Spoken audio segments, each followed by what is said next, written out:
ਸ੍ਰੀ ਅਕਾਲ ਤਖਤ ਸਾਹਿਬ ਦੇ ਸਾਬਕਾ ਜਥੇਦਾਰ ਸਿੰਘ ਸਾਹਿਬ ਪ੍ਰੋਫੈਸਰ ਦਰਸ਼ਨ ਸਿੰਘ ਖਾਲਸਾ ਜਿਹੜੇ ਕਿ ਲਗਾਤਾਰ ਕਈ ਦਹਾਕਿਆਂ ਤੋਂ ਗੁਰਮਤਿ ਪ੍ਰਚਾਰ ਤੇ ਪ੍ਰਸਾਰ ਨੂੰ ਸਮਰਪਿਤ ਰਹੇ, ਅੱਜ ਕੱਲ੍ਹ ਵੈਨਕੂਵਰ ਦੀ ਫੇਰੀ ਤੇ ਹਨ। ਪੰਥਕ ਮੁੱਦਿਆਂ ਤੇ ਬਹੁਤ ਸਾਰੇ ਸਵਾਲ ਜਿਹੜੇ ਕਿ ਮੀਡੀਆ ਵੱਲੋਂ ਉਹਨਾਂ ਨੂੰ ਇਸ ਨਜ਼ਰੀਏ ਤੋਂ ਪੁੱਛੇ ਜਾ ਰਹੇ ਹਨ ਕਿ ਅੱਜ ਸਿੱਖ ਕੌਮ ਦੀਆਂ ਕਿਹੜੀਆਂ-ਕਿਹੜੀਆਂ ਚੁਣੌਤੀਆਂ ਨੇ ਅਤੇ ਇਹਨਾਂ ਦੇ ਮੁਤਲਕ ਕਿਸ ਪਾਸੇ ਵੱਲ ਕੌਮ ਨੂੰ ਜਾਣਾ ਚਾਹੀਦਾ ਹੈ। ਇਸ ਬਾਰੇ ਅੱਜ ਇਹ ਵਿਸ਼ੇਸ਼ ਗੱਲਬਾਤ ਹੋਏਗੀ। ਸੋ ਸਭ ਤੋਂ ਪਹਿਲਾਂ ਬੜੇ ਸਤਿਕਾਰ ਸਹਿਤ ਆਪ ਜੀ ਨੂੰ ਜੀ ਆਇਆਂ ਨੂੰ। ਵਾਹਿਗੁਰੂ ਜੀ ਕਾ ਖਾਲਸਾ, ਵਾਹਿਗੁਰੂ ਜੀ ਕੀ ਫਤਿਹ। ਤੁਸੀਂ ਸਿੱਖੀ ਪ੍ਰਚਾਰ ਨੂੰ ਤਕਰੀਬਨ ਲੰਮੇ ਸਮੇਂ ਤੋਂ ਸਮਰਪਿਤ ਰਹੇ ਹੋ। ਇਸ ਵੇਲੇ ਜਿਸ ਸਟੇਜ ਤੇ ਤੁਸੀਂ ਪਹੁੰਚੇ ਹੋ, ਕੌਮਾਂਤਰੀ ਪੱਧਰ ਤੇ ਸਿੱਖੀ ਦੇ ਮੌਜੂਦਾ ਹਾਲਾਤ ਕਿਵੇਂ ਮਹਿਸੂਸ ਕਰਦੇ ਹੋ? ਸਿੱਖੀ ਦੇ ਮੌਜੂਦਾ ਹਾਲਾਤ ਮੈਂ ਇਹ ਮਹਿਸੂਸ ਕਰਦਾ ਕਿ ਛੇਵੇਂ ਪਾਤਸ਼ਾਹ ਜੀ ਨੇ ਪ੍ਰਗਟ ਰੂਪ ਵਿੱਚ ਤੇ ਗੁਰੂ ਨਾਨਕ ਤੋਂ ਹੀ ਇੱਕ ਕਨਸੈਪਟ ਦੇ ਰੂਪ ਵਿੱਚ ਸਿੱਖੀ ਨੂੰ ਇਕੱਤਰ ਕਰਕੇ ਦਿੱਤਾ ਗਿਆ ਸੀ। ਉਹ ਸੀ ਜਿਹਨੂੰ ਆਪਾਂ ਦੂਜੇ ਲਫ਼ਜ਼ਾਂ ਵਿੱਚ ਪ੍ਰਗਟ ਰੂਪ ਵਿੱਚ ਕਹਿੰਦੇ ਹਾਂ ਮੀਰੀ ਤੇ ਪੀਰੀ, ਰਾਜ ਤੇ ਜੋਗ। ਇਹੋ ਕਾਰਨ ਹੈ ਗੁਰੂ ਨਾਨਕ ਪਾਤਸ਼ਾਹ ਜੀ ਦੇ ਸੰਬੰਧ ਵਿੱਚ ਗੱਲ ਕਰਦੇ ਹਾਂ ਵੀ ਇਹ ਗੱਲ ਆਖੀ ਗਈ, ਰਾਜ ਜੋਗ ਮਾਣਿਓ ਬਸਿਓ ਨਿਰਵੈਰ ਰਿਦੰਤਰ। ਉੱਥੇ ਵੀ ਰਾਜ ਜੋਗ ਦਾ ਗੱਲ ਆਇਆ। ਮਤਲਬ ਗੁਰੂ ਨਾਨਕ ਸਾਹਿਬ ਨੇ ਕੋਈ ਵੱਖਰਾ ਆਪਣੀ ਸਟੇਟ ਬਣਾਈ ਸੀ, ਪਰ ਗੁਰਬਾਣੀ ਵਿੱਚ ਆ ਗਿਆ ਰਾਜ ਜੋਗ ਮਾਣਿਓ ਬਸਿਓ ਨਿਰਵੈਰ ਰਿਦੰਤਰ। ਅੱਗੇ ਸੇ ਸਗਲ ਉਦਰੀ ਨਾਮ ਲਿਓ ਤਰਿਓ ਨਿਰੰਤਰ। ਬਾਰ ਬਾਰ ਰਾਜ ਜੋਗ ਦਾ ਲਫ਼ਜ਼ ਆਇਆ। ਰਾਜ ਜੋਗ ਤਖਤ ਦੀਨ ਗੁਰੂ ਰਾਮਦਾਸ। ਕਿ ਗੁਰੂ ਰਾਮਦਾਸ ਪਾਤਸ਼ਾਹ ਜੀ ਨੇ ਵੀ ਕੋਈ ਰਾਜ ਸਿੰਘਾਸਨ ਕਾਇਮ ਕੀਤਾ? ਪਰ ਸਮਝਣਾ ਹੈ ਇਹ ਇੱਕ ਕਨਸੈਪਟ ਸੀ ਕਿ ਰਾਜ ਜਿਹੜਾ ਉਹ ਇੱਕ ਸ਼ਕਤੀ ਦਾ ਪ੍ਰਤੀਕ ਹੈ, ਯੋਗ ਜਿਹੜਾ ਤਿਆਗ ਦਾ ਪ੍ਰਤੀਕ ਹੈ। ਰਾਜ ਹੁੰਦਿਆਂ ਹੋਇਆਂ ਰਾਜ ਦੀ ਪਕੜ ਨਾ ਹੋਵੇ, ਤਿਆਗ ਦੀ ਭਾਵਨਾ ਮਨ ਵਿੱਚ ਹੋਵੇ, ਛੱਡ ਸਕਦਾ ਹੋਵੇ, ਸਮਰਪਣ ਕਰ ਸਕਦਾ ਹੋਵੇ ਆਪਣਾ ਆਪ, ਉਸਨੂੰ ਰਾਜ ਯੋਗ ਦਾ ਕਨਸੈਪਟ ਸੀ ਹਿਰਦੇ ਵਿੱਚ ਰੱਖਿਆ। ਲੇਕਿਨ ਅੱਜ ਕੀ ਹੋ ਰਿਹਾ? ਅੱਜ ਦਾ ਦੁਖਾਂਤ ਤੁਸੀਂ ਪੁੱਛਿਆ। ਅੱਜ ਦਾ ਸਾਡਾ ਦੁਖਾਂਤ ਇਹ ਹੈ ਕਿ ਅਸੀਂ ਰਾਜ ਯੋਗ ਵਿੱਚੋਂ ਯੋਗ ਬਿਲਕੁਲ ਮਹਿਸੂਸ ਕਰ ਦਿੱਤਾ ਹੈ। ਤਿਆਗ ਹੈ ਹੀ ਨਹੀਂ। ਭਾਵੇਂ ਉਹ ਗੁਰਦੁਆਰੇ ਦੀ ਕਿਸੇ ਪਦਵੀ ਤੇ ਬੈਠੇ ਤੇ ਭਾਵੇਂ ਉਹ ਕਿਸੇ ਮਿਨਿਸਟਰੀ ਦੀ ਪਦਵੀ ਤੇ ਬੈਠੇ, ਜੋ ਕੁਝ ਉਹਦੇ ਹੱਥ ਵਿੱਚ ਆ ਜਾਂਦਾ ਉਹ ਛੱਡਣਾ ਨਹੀਂ ਚਾਹੁੰਦਾ। ਤਿਆਗ ਨਾ ਹੋਣ ਕਰਕੇ ਇਕੱਲਾ ਰਾਜ ਰਹਿ ਗਿਆ, ਯੋਗ ਖਤਮ ਹੋ ਗਿਆ ਹੈ, ਗੁਰਮਤਿ ਖਤਮ ਹੋ ਗਈ ਹੈ। ਕੇਵਲ ਉਹ ਸ਼ਸਤਰਨ ਕੇ ਅਧੀਨ ਹੈ ਰਾਜ ਵਾਲੀ ਗੱਲ ਹੀ ਸਾਡੇ ਕੋਲ ਰਹਿ ਗਈ। ਉਹਦਾ ਨਤੀਜਾ ਇਹ ਨਿਕਲ ਰਿਹਾ ਹੈ ਕਿ ਅਸੀਂ ਜਿਹੜੇ ਗੁਰਮਤਿ ਨੂੰ ਸਮਰਪਿਤ ਹੋ ਕੇ ਕੌਮੀ ਕਾਜ਼, ਧਾਰਮਿਕ ਕਾਜ਼, ਸਿੱਖੀ ਦੇ ਕਾਜ਼ ਅੱਗੇ ਲੰਘਾਣੇ, ਜਿਹਦੇ ਨਾਲ ਗੁਰਮਤਿ ਦਾ ਪ੍ਰਚਾਰ ਹੋਣਾ ਸੀ, ਬੱਚੇ ਸਿੱਖ ਬਣਨੇ ਸਨ, ਗੁਰੂ ਨਾਲ ਜੁੜਨੇ ਸਨ, ਉਹ ਸਾਰਾ ਕੁਝ ਭੁੱਲ ਗਿਆ। ਸਾਡੀ ਅੱਜ ਦੌੜ ਲੱਗੀ ਹੋਈ ਹੈ, ਸਾਡੀ ਮਿਨਿਸਟਰੀ ਹੋਵੇ, ਸਾਡੀ ਸਿਆਸਤ ਮੌਜੂਦ ਹੋਵੇ। ਸੋ ਸਾਡਾ ਦੁਖਾਂਤ ਅੱਜ ਦਾ ਇਹ ਹੈ ਕਿ ਅਸੀਂ ਧਰਮ ਜਿਹੜਾ ਹੈ, ਗੁਰਮਤਿ ਵਿਚਾਰਧਾਰਾ ਜਿਹੜੀ ਹੈ, ਗੁਰਸਿੱਖੀ ਦਾ ਜਿਹੜਾ ਭਵਿੱਖ ਹੈ, ਉਹ ਸਾਰਾ ਸਿਆਸਤ ਤੋਂ ਕੁਰਬਾਨ ਕਰ ਦਿੱਤਾ ਹੈ। ਔਰ ਉਹਦੇ ਨਾਲ ਸਾਡੀ ਸਿੱਖੀ ਪ੍ਰਤੀ ਜਿਹੜੀ ਵਫਾਦਾਰੀ ਸੀ ਉਹ ਡੈਮੇਜ ਹੋ ਰਹੀ। 50 ਸਾਲਾਂ ਦੇ ਵਿੱਚ ਜਦੋਂ ਤੁਸੀਂ ਪ੍ਰਚਾਰ ਸ਼ੁਰੂ ਕੀਤਾ ਸੀ ਤੇ ਅੱਜ ਜਿਸ ਸਟੇਜ ਤੇ ਹੋ, ਕੀ ਤੁਸੀਂ ਅੱਜ ਦੇ ਸਮੇਂ ਨੂੰ ਉਸ ਸਮੇਂ ਨਾਲ ਤੁਲਨਾਤਮਕ ਅਧਿਐਨ ਕਰੋ ਤਾਂ ਉਸ ਤੋਂ ਵੀ ਬੱਤਰ ਲੱਗ ਰਿਹਾ ਅੱਜ? ਉਹਦਾ ਕਾਰਨ ਕੀ? ਕਿਉਂਕਿ ਤੁਸੀਂ ਇਹਨਾਂ ਲੈ ਲਓ, ਉਹ ਸਮਾਂ ਸੀ ਜਦੋਂ ਅਜੇ ਤੱਕ ਸਾਡੇ ਮਿਨਿਸਟਰੀਆਂ ਤੇ ਇਹ ਰਾਜ ਭਾਗ ਹੋਣ ਮੂੰਹ ਨਹੀਂ ਸੀ ਲੱਗਾ। 1920 ਵਿੱਚ ਅਕਾਲੀ ਦਲ ਬਣਿਆ, ਸ਼੍ਰੋਮਣੀ ਗੁਰਦੁਆਰਾ ਪ੍ਰਬੰਧਕ ਕਮੇਟੀ ਹੋਂਦ ਵਿੱਚ ਆਈ। ਜਿਉਂ-ਜਿਉਂ ਹੱਥ ਗੋਲਕਾਂ ਆਉਂਦੀਆਂ ਗਈਆਂ, ਜਿਉਂ-ਜਿਉਂ ਹੱਥ ਸਾਡੇ ਸਰਮਾਇਆ ਆਉਂਦਾ ਗਿਆ, ਜਿਉਂ-ਜਿਉਂ ਸਾਡੇ ਹੱਥ ਮਿਨਿਸਟਰੀਆਂ ਦਾ ਰੂਪ ਆਉਂਦਾ ਗਿਆ, ਤਿਉਂ-ਤਿਉਂ ਅਸੀਂ ਗੁਰਮਤਿ ਵੱਲੋਂ ਤੇ ਸਿੱਖੀ ਵੱਲੋਂ ਮੂੰਹ ਮੋੜ ਕੇ ਉਸ ਪਾਸੇ ਸਨਮੁਖ ਹੁੰਦੇ ਗਏ। ਉਸ ਤੋਂ ਪਹਿਲਾਂ ਲੋਕ ਭਾਵੇਂ ਰਾਜ ਨਹੀਂ ਸਨ, ਮਿਨਿਸਟਰੀਆਂ ਨਹੀਂ ਸਨ ਸਾਡੇ ਕੋਲ, ਪਰ ਧਰਮੀ ਸਨ, ਸਾਡੀ ਗੱਲ ਵੀ ਸਮਝ ਕੇ ਗੁਰੂ ਨਾਲ ਜੁੜੇ ਹੋਏ ਸਨ। ਅੱਜ ਮੈਂ ਕਈ ਵਾਰੀ ਆਪਣੇ ਵੱਲੋਂ ਇਹ ਲਫ਼ਜ਼ ਵਰਤਦਾ ਹੁੰਦਾ मैं कहना भी जे ਅਸੀਂ ਭਾਈ ਮਨੀ ਸਿੰਘ ਜੀ ਵਰਗਾ ਬੰਦਾ ਭਾਜਣਾ ਸਾਨੂੰ 300 ਸਾਲ ਪਿੱਛੇ ਤੋਂ ਜਾਣਾ ਪੈਂਦਾ। ਉਦੋਂ ਤਾਂ ਇੰਨੇ ਅਖੰਡ ਪਾਠ ਤੇ ਇੰਨੇ ਪ੍ਰਚਾਰ ਦੇ ਸਾਧਨ ਹੀ ਨਹੀਂ ਸਨ। ਉਦੋਂ ਭਾਈ ਮਨੀ ਸਿੰਘ ਪੈਦਾ ਹੋ ਸਕਦਾ। ਅੱਜ ਅਸੀਂ ਕਿਸੇ ਨੂੰ ਟਿਕ ਕੇ ਕਿਉਂ ਨਹੀਂ ਕਹਿੰਦੇ ਵੀ ਆ ਸਾਡਾ ਭਾਈ ਮਨੀ ਸਿੰਘ ਹੈ। ਜੇ ਬਾਬਾ ਦੀਪ ਸਿੰਘ ਭਾਲਣਾ ਹੋਵੇ ਅਸੀਂ 300 ਵਾਰ ਪਿੱਛੇ ਜਾਂਦੇ ਹਾਂ। ਕਿਉਂ ਅੱਜ ਕਿਉਂ ਨਹੀਂ? ਹਾਲਾਂਕਿ ਗੁਰਮਤਿ ਦੇ ਪ੍ਰਚਾਰ ਦੇ ਸਾਧਨ ਗੁਰਦੁਆਰੇ ਗਿਣਤੀ ਵਿੱਚ ਅੱਗੇ ਨਾਲੋਂ ਅੱਜ ਬਹੁਤ ਜ਼ਿਆਦਾ ਨੇ, ਪਰ ਇਹ ਹੁੰਦਿਆਂ ਹੋਇਆ ਅਸੀਂ ਭਾਈ ਮਨੀ ਸਿੰਘ ਪੈਦਾ ਨਹੀਂ ਕਰ ਸਕੇ। ਆਹ ਫਰਕ ਹੈ ਪਿਛਲੇ ਸਮੇਂ ਦਾ ਤੇ ਹੁਣ ਦੇ ਸਮੇਂ ਦਾ।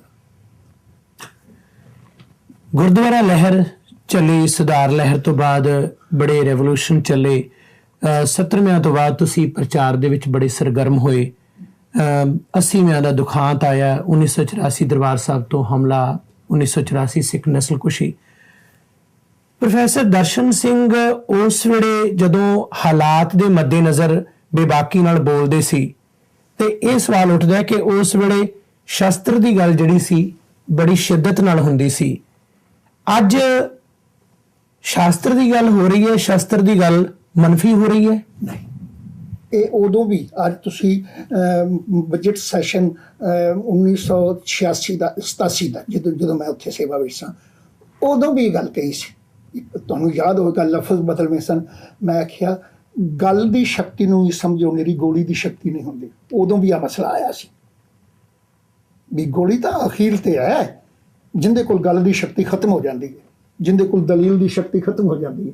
ਜੇ ਤੁਸੀਂ ਸਮਾਜ ਨੂੰ, ਜੇ ਤੁਸੀਂ ਸੰਸਾਰ ਨੂੰ ਦਲੀਲ ਨਾਲ ਕਾਇਲ ਕਰ ਸਕੋ ਤਾਂ ਹੋ ਸਕਦਾ ਤੁਹਾਨੂੰ ਗੋਲੀ ਦੀ ਸ਼ਕਤੀ ਵਰਤਣ ਦੀ ਲੋੜ ਨਾ ਪਵੇ। ਇਹ ਗੱਲ ਮੈਂ ਉਹ 1987 ਦੇ ਬਜਟ ਸੈਸ਼ਨ ਭਰੇ ਸੈਸ਼ਨ ਵਿੱਚ ਇਹ ਲਫ਼ਜ਼ ਕਹੇ ਸਨ, ਕਿਉਂਕਿ ਸੁਭਾਅ ਪਹਿਲੇ ਦਿਨ ਤੋਂ ਵੀ ਇੱਕ ਗੱਲ ਸਮਝਿਆ। ਇਹ ਮੈਂ ਨੌਜਵਾਨਾਂ ਨੂੰ ਵੀ ਇਹ ਗੱਲ ਕਹੀ ਸੀ। ਮੈਂ ਫਿਰ ਦੁਹਰਾ ਦਿਆਂ, ਕੁਦਰਤੀ ਹੁਣ ਤਾਂ ਆਪਣੇ ਕੋਲ ਪੜਾ ਨੌਜਵਾਨਾਂ ਨੂੰ ਇੱਕ ਗੱਲ ਓਪਨ ਕਹੀ ਸੀ। ਇਹ ਗੱਲ ਮੇਰੀ ਪੇਪਰਾਂ 'ਚ ਵੀ ਛਪੀ ਹੈ, ਇਹ ਗੱਲ ਮੈਂ ਆਪਣੀ ਕਿਤਾਬ ਵਿੱਚ ਵੀ ਲਿਖ ਰਿਹਾ ਕਿ ਭਲਿਓ ਇੱਕ ਗੱਲ ਸਮਝੋ, ਜਦੋਂ ਮਹਾਰਾਜਾ ਰਣਜੀਤ ਸਿੰਘ ਦਾ ਰਾਜ ਕਾਇਮ ਹੋਇਆ, ਜਿਹਨੂੰ ਤੁਸੀਂ ਪਹਿਲਾ ਖਾਲਸਾ ਰਾਜ ਜਾਂ ਸਿੱਖ ਰਾਜ ਕਹਿੰਦੇ ਹੋ, ਪਹਿਲਾਂ ਮੈਂ ਪੁੱਛਿਆ ਸੀ, ਮੈਂ ਕਿਹਾ ਮੈਨੂੰ ਤੁਸੀਂ ਦੱਸੋਗੇ ਉਦੋਂ ਸਿੱਖਾਂ ਦੀ ਗਿਣਤੀ ਜ਼ਿਆਦਾ ਸੀ, ਇਹਨਾਂ ਕੋਲ ਫੌਜਾਂ ਜ਼ਿਆਦਾ ਸਨ ਜਾਂ ਇਹਨਾਂ ਕੋਲ ਸ਼ਸਤਰ ਜ਼ਿਆਦਾ ਸਨ? ਕੀ ਸੀ? ਜੰਗਲਾਂ ਵਿੱਚ ਬੈਠੇ ਸਨ, ਸਿਰਾਂ ਦੇ ਮੁੱਲ ਰੱਖੇ ਹੋਏ ਸਨ, ਸਾਧਨ ਕੋਈ ਹੈ ਨਹੀਂ ਸਨ, ਕਿਲੇ ਨਹੀਂ ਸਨ, ਜੰਗਲਾਂ ਦੇ ਜੰਗਲ ਦਾ ਜਿਹੜਾ ਗਹਿਰਾਪਨ ਸੀ ਉਹੀ ਇਹਨਾਂ ਦੇ ਕਿਲੇ ਸਨ। ਤੁਹਾਡਾ ਰਾਜ ਕਿਵੇਂ ਕਾਇਮ ਹੋ ਗਿਆ? ਲੋਕਾਂ ਨੇ ਤੁਹਾਨੂੰ ਡਰਦਿਆਂ ਤੁਸੀਂ ਕਿਸੇ ਕੋਲ ਖੋ ਕੇ ਰਾਜ ਲਿਆ?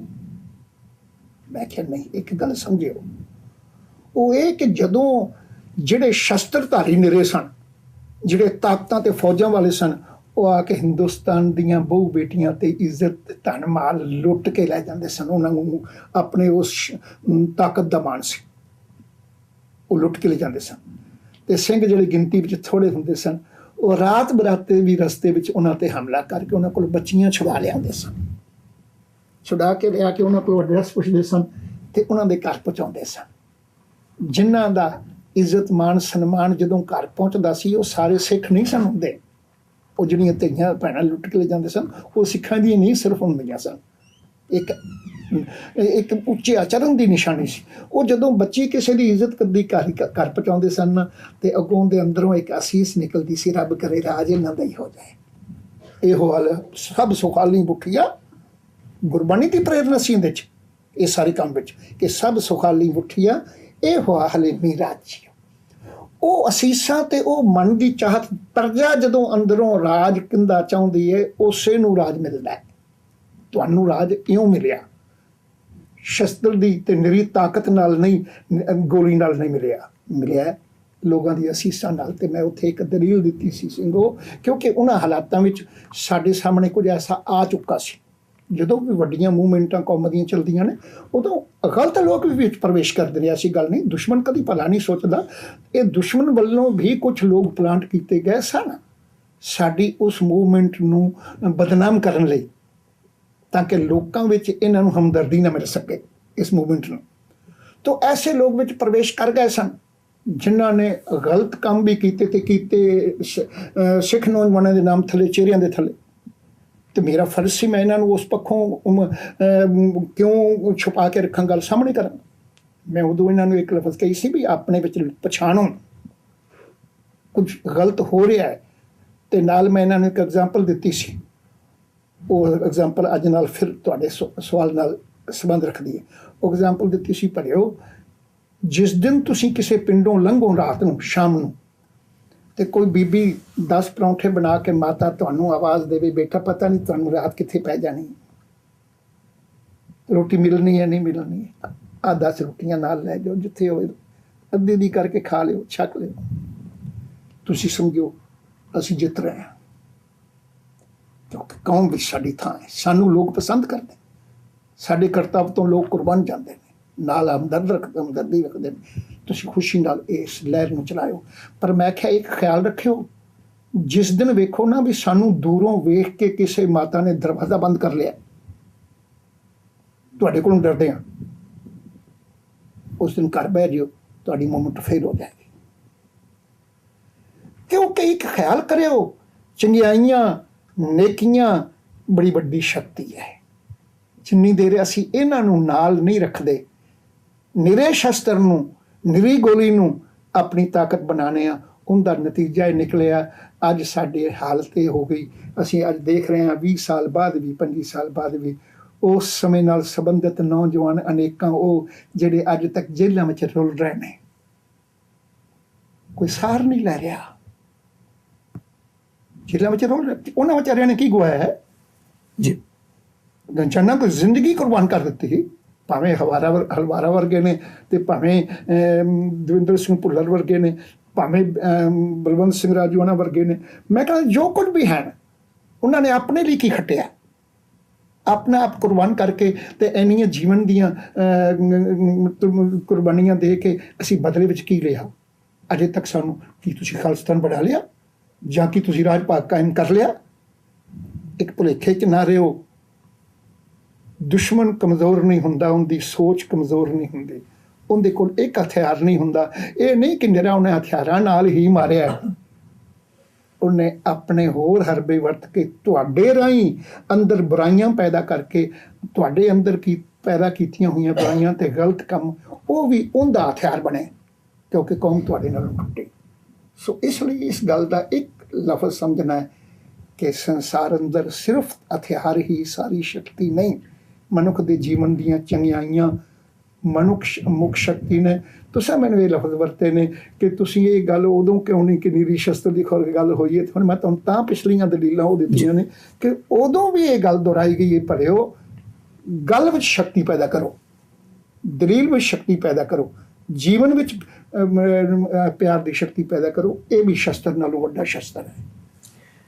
ਬੜੇ ਉਸ ਰੁਤਬੇ ਤੇ ਬੈਠ ਕੇ ਜਿਹੜੀਆਂ ਗੱਲਾਂ ਤੁਸੀਂ ਕੀਤੀਆਂ, ਤੁਸੀਂ ਅੱਜ ਸਮੂਹ ਦਰਸ਼ਕਾਂ ਨੂੰ ਦੱਸ ਰਹੇ ਹੋ। ਜਥੇਦਾਰ ਅਕਾਲ ਤਖਤ ਦੀ ਨਿਯੁਕਤੀ ਆਪ ਜੀ ਦੀ ਸਰਬੱਤ ਖਾਲਸਾ ਰਾਹੀਂ ਹੋਈ ਜਾਂ ਕਿਸੇ ਹੋਰ ਵੱਖਰੇ ਤਰੀਕੇ ਨਾਲ? ਇਹ ਇੱਕ ਲੰਬੀ ਕਹਾਣੀ ਹੈ। ਮੈਂ ਵੈਸੇ ਆਪਣੀ ਕਿਤਾਬ ਲਿਖੀ, ਉਹਦੇ ਸਾਰਾ ਕੁਝ ਉਹ ਮੇਰੇ ਖਿਆਲ ਅਗਲੇ 4-6 ਮਹੀਨੇ ਛਾਪ ਕੇ ਬਾਹਰ ਆ ਜਾਏਗੀ, ਸੰਗਤ ਤੱਕ ਪਹੁੰਚ ਜਾਏਗੀ। ਇੱਕ ਲੰਬੀ ਕਹਾਣੀ ਕਿਸ ਤਰ੍ਹਾਂ, ਕਿਉਂਕਿ ਉੱਥੇ ਦਾ ਇੱਕ ਦੌੜ ਲੱਗੀ ਸੀ ਕਬਜ਼ੇ ਦੀ। ਕੁਝ ਸੰਪਰਦਾਵਾਂ ਵਕਤ ਦੀਆਂ ਸ਼ਕਤੀਆਂ ਲੈ ਲਓ, ਮੈਂ ਨਾਮ ਕਿਸੇ ਦਾ ਕਿਉਂ ਲਵਾਂ, ਸ਼ਕਤੀਆਂ ਲੈ ਲਓ, ਉਹਨਾਂ ਦੇ ਮਨ ਅੰਦਰ ਜਿਵੇਂ ਅੱਜ ਹੈ ਨਾ ਵੀ ਅਕਾਲ ਤਖਤ ਤੇ ਜਿਹੜਾ ਹੋਵੇਗਾ ਉਹ ਸਾਡਾ, ਉਸ ਨੂੰ ਅਸੀਂ ਆਪਣੀ ਮਰਜ਼ੀ ਨਾਲ ਵਰਤਾਂਗੇ। ਅੱਜ ਸਿਆਸੀ ਲੋਕ ਕਹਿ ਰਹੇ ਨੇ, ਸੋਚ ਰਹੇ ਨੇ ਕਿ ਅਕਾਲ ਤਖਤ ਤੇ ਉਸ ਜਥੇਦਾਰ ਨੂੰ ਬਣਾਓ ਜਿਹੜਾ ਸਾਡੀ ਮਰਜ਼ੀ ਨਾਲ ਵਰਤਿਆ ਜਾ ਸਕੇ। ਉਦੋਂ ਵੀ ਬਦਲਵੇਂ ਰੂਪ ਵਿੱਚ ਇਹ ਚੀਜ਼ ਪੈਦਾ ਹੋਈ ਸੀ ਵੀ ਅਕਾਲ ਤਖਤ ਤੇ ਜੇ ਸਾਡਾ ਕਬਜ਼ਾ ਹੋਵੇ ਤੇ ਅਸੀਂ ਆਪਣੀ ਮਰਜ਼ੀ ਨਾਲ ਦੂਜੇ ਨੂੰ ਡੈਮੇਜ ਕਰ ਸਕਾਂਗੇ ਤੇ ਆਪਣੀ ਸ਼ਕਤੀ ਬਣਾ ਸਕਾਂਗੇ, ਆਪਣੀ ਮਰਜ਼ਾਦਾ ਕਾਇਮ ਕਰ ਸਕਾਂਗੇ। ਇਸ ਲਈ ਉਹਨਾਂ ਕੋਲ ਇਹ ਹਰਬਾ ਸੀ। ਇੱਧਰੋਂ ਸ਼੍ਰੋਮਣੀ ਗੁਰਦੁਆਰਾ ਪ੍ਰਬੰਧਕ ਕਮੇਟੀ ਵਾਲੇ ਸੋਚਦੇ ਸਨ ਵੀ ਅਕਾਲ ਤਖਤ ਤੇ ਸਾਡਾ ਬੰਦਾ ਰਹੇ। ਦੋਵਾਂ ਦਾ ਇੱਕ ਪਾਸੇ ਖਾੜਕੂ ਅਖਵਾਨ ਵਾਲੇ ਸਾਰੇ, ਭਾਵੇਂ ਖਾੜਕੂ ਨਹੀਂ ਸਨ, ਖਾੜਕੂ ਅਖਵਾਨ ਵਾਲੇ ਕੁਛ ਲੋਕ ਤੇ ਉਧਰੋਂ ਆਪਣੇ ਸ਼੍ਰੋਮਣੀ ਕਮੇਟੀ, ਇਹਨਾਂ ਦੋਵਾਂ ਦਾ ਆਪਸ ਵਿੱਚ ਟਕਰਾਓ ਚੱਲ ਰਿਹਾ ਸੀ ਤੇ ਇਸ ਗੱਲ ਤੇ ਮੁਤਫਿਕ ਨਹੀਂ ਸਨ ਹੋ ਰਹੇ ਕਿ ਕਿਸ ਆਦਮੀ ਨੂੰ ਨਿਸ਼ਚਿਤ, ਉਹ ਕਹਿੰਦੇ ਨੇ ਸਾਡਾ ਬੰਦਾ ਹੋਵੇ, ਇਹ ਚਾਹੁੰਦੇ ਸਨ ਸਾਡਾ ਹੋਵੇ। ਟਕਰਾਓ ਵੱਧ ਰਿਹਾ ਸੀ ਕਿਉਂਕਿ ਮੇਰੇ ਕੋਲ ਜਿਹੜੀ ਗੱਲ ਲੈ ਕੇ ਗਏ ਨੇ ਮੈਂ ਤੁਹਾਡੇ ਸਾਹਮਣੇ ਉਹ ਦੱਸ ਰਿਹਾ। ਅਖੀਰ ਨੂੰ ਕੋਈ ਜਦੋਂ ਕਿਸੇ ਪਾਸੇ ਵੀ ਨਹੀਂ ਸੀ ਚਾਰਾ ਚੱਲ ਰਿਹਾ, ਟਕਰਾਓ ਵੱਧ ਰਿਹਾ ਸੀ, ਉਹਦੇ ਵਿੱਚ ਹੀ ਦਰਮਿਆਨ ਵਿੱਚ ਮੇਰਾ ਨਾਮ ਵੀ ਇਹਨਾਂ ਵਿੱਚ ਡਿਸਕਸ ਹੋਇਆ। ਖਾੜਕੂ ਇਹ ਸਮਝਦੇ ਸਨ ਜਾਂ ਉਹਨਾਂ ਦੇ ਮਨ ਅੰਦਰ ਇਹ ਵਿਸ਼ਵਾਸ ਸੀ ਵੀ ਕਿ ਇਹ ਬੰਦਾ ਨਿਰਾ ਗੱਲਾਂ ਜਾਂ ਨਰਮ ਕੜਾ ਪ੍ਰਸ਼ਾਦ ਛਕਣ ਵਾਲਾ ਹੀ ਨਹੀਂ, ਇਹ ਗੱਲ ਸਹਿਣ ਵਾਲਾ ਹੈ। ਤੇ ਉਹਨਾਂ ਦੇ ਮਨ 'ਚ ਸੀ ਵੀ ਜੇ ਇਹ ਬੰਦਾ ਆ ਜਾਏ ਤੇ ਇਹਨੇ ਹੁਣ ਤੱਕ ਖਾਲਿਸਤਾਨ ਦੀ ਗੱਲ ਕੀਤੀ ਹੈ, ਕਿਉਂਕਿ ਮੈਂ ਸਵੱਛ ਰੂਪ ਵਿੱਚ ਤਾਂ ਕਹਿਣਾ, ਮੈਂ ਕਹਿੰਦਾ ਖਾਲਿਸਤਾਨ ਵਰਗੀ ਜਿਹੜਾ ਸਿੱਖ ਖਾਲਿਸਤਾਨ ਨਹੀਂ ਲੋਚਦਾ ਉਹ ਕਿਵੇਂ ਕਹੇ ਵੀ ਮੈਂ ਖਾਲਸਾ ਰਾਜ ਨਹੀਂ ਲੋਚਦਾ।